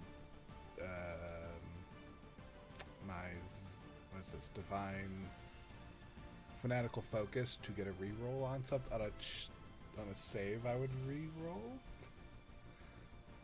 This is a check, not a save. Okay. Who'd I fight? Give me a name. Give their you a backstory. name and a backstory. Actually, give me names for all of them. Can we do this after we roll Yeah, it? Yeah. let Andre do his shit. Okay, Andre. So which one you doing first? Acro. Acrobatics. 12. I'm not gonna make it past my first one. I got an 11, so that's actually a pass. That's interesting. 1 and 2. Yeah. I can't even losing record. That's amazing. Next one. What you rolling? This will be the athletics. I'm gonna replace it with an attack roll. So I'm actually gonna steady aim. Okay. Yeah.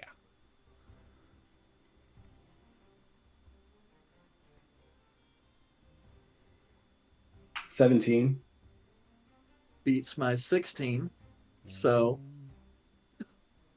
And then you said just a constitution check. yeah. So what you'll do is you will take a d20 and you'll roll that and add your largest hit die, which I guess for you would be your cleric hit die. They're both D8. Sure. Okay. So think in this edition they are. D20, Or cleric's 10 now. D20 plus 8. Okay. D20 plus 1d8. That's a 27. Beats the 11. So if I don't have to physically fight them, then I'm gonna win. But if I if I roll against them, I win all three of mine. You picked your enemies selectively in these rounds.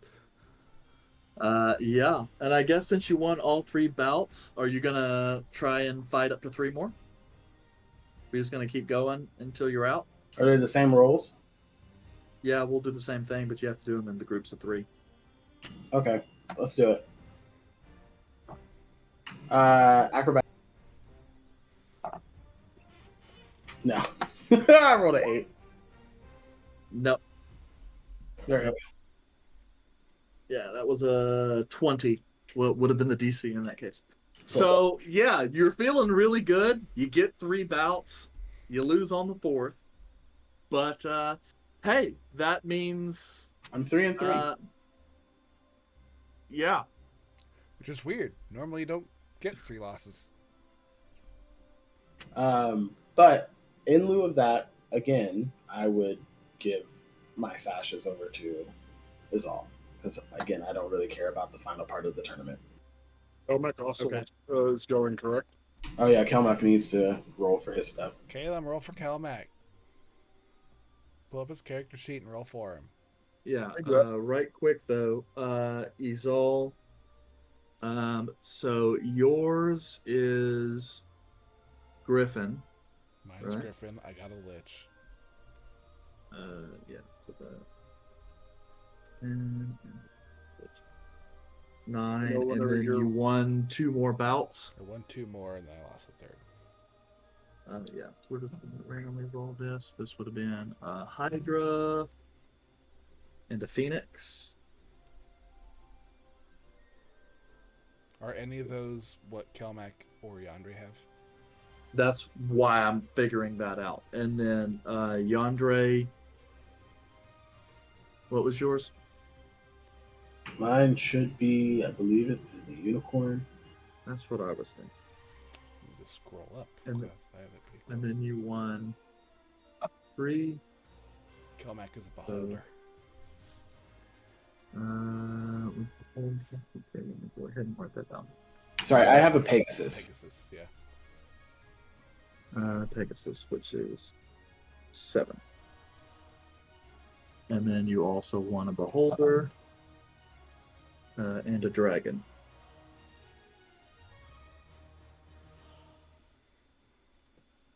Okay. And then we're rolling for Kelmac. First one's going to be athletics. Okay. 19. Which is a pass, and that is a phoenix.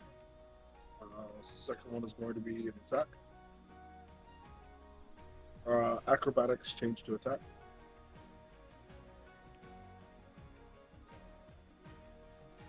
28. 28 beats 12, so that's a victory. And that one is a dragon.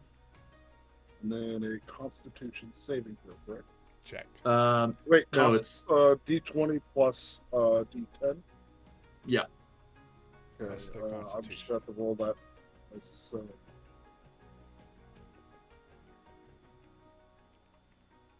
uh, 23. Well, unless you're, am I adding his aura? No, His check. yeah. It's a check, but you will add his Constitution modifier. Yes, that's so it's 23. But am I adding his aura of a +3 charisma? No, because it's not a save. Okay. Then it's 23. Okay, and that beats an 18. Ooh, 3 in a row. Keep going, Calmac. So Yep, good. and he got a griffin, so he's going to keep going. Yep.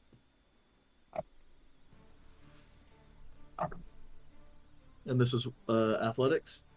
Yeah. That is a pass, but he's already got that badge. Got that badge. Oh, gotcha. 9, so he will get himself a lich.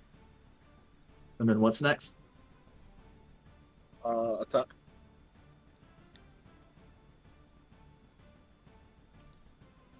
$24.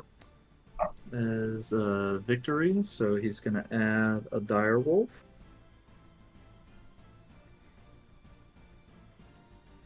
And then Constitution. Mm-hmm.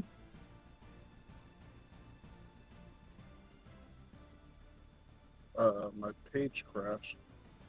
But Oh no! what I saw was a 16. It didn't populate, so I can re-roll if you want. Did you roll at the D&D Beyond? Beyond. It didn't pop It up didn't on populate, and I don't know if it was continuing rolling, but what I saw. Okay, then just re-roll it.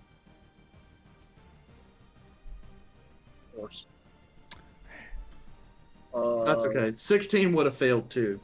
So Okay. Then yeah. Well, it would have Okay. been 19. Because of the +3. I just hadn't added that yet. But either way, I got a 13, so I failed. yeah, because I rolled a dirty 20. So Gotcha. Yeah. okay, so that means Izal. You've got is you guys making Kelmat give up his stuff too? Okay. I'm not making that decision for him. Okay. We can talk about it next time, but at this point, no, I wouldn't.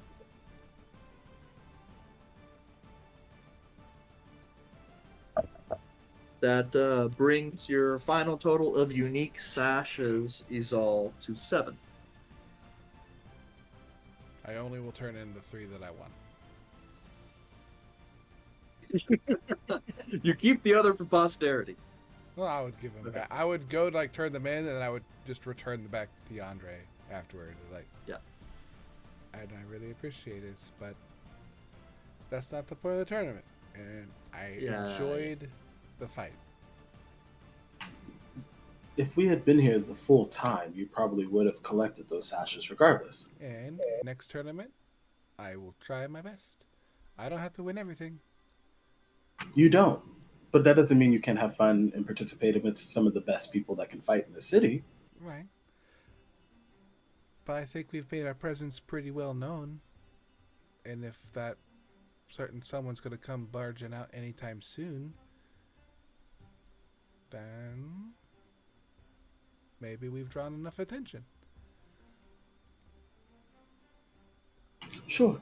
Maybe Kelmac could fight in the tournament, though. Like, he was doing amazing. Basically, anyone but that one dude, he was kicking their ass. How many unique did Kelmac get?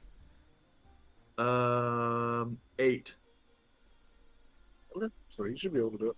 It's like, yeah, Do I have all duplicates for Kelmax? The ones that Izal didn't turn in? As far as your duplicate, Mine compared to Kelmac. yes, I'm looking. Most duplicates. The only one that wasn't a duplicate was your actual sash. Oh, well, then we'll just give that to him. That brings him up you to lost 9. your sash. Oh, I had to lose my sash at the last battle. Okay, yeah. Oh, right. Yeah. Other than that, he had all the other ones you collected. Gotcha. So, Kamek did great. And he'll turn that in. yeah, he probably picked lower lower quality I people. don't know a paladin who could win 8 fights in a day and have all their spell slots. Yeah. Eh. That's why I lost the last one. Yeah. I But got was overzealous there? on the last one. Who beat me, Eric? Give me a name. We'll figure that out later. Was there anything else you guys wanted to accomplish before? I assume as the day is getting low, or the sun's getting low in the sky, and you retire. Caleb would have just been checking up to see if anybody's watching us. Like before. As far as you can tell, no. Okay. And that's it for me. That was a fun day.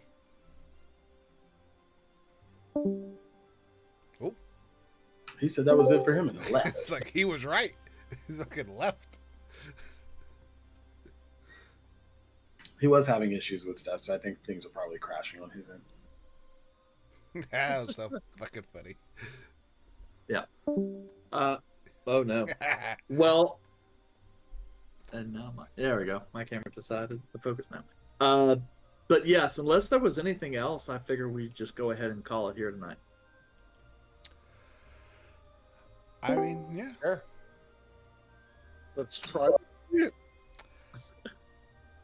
We're gonna go ahead and call it here tonight. Glad you could rejoin us, Caleb. Yay! Yeah, for the official. Credits.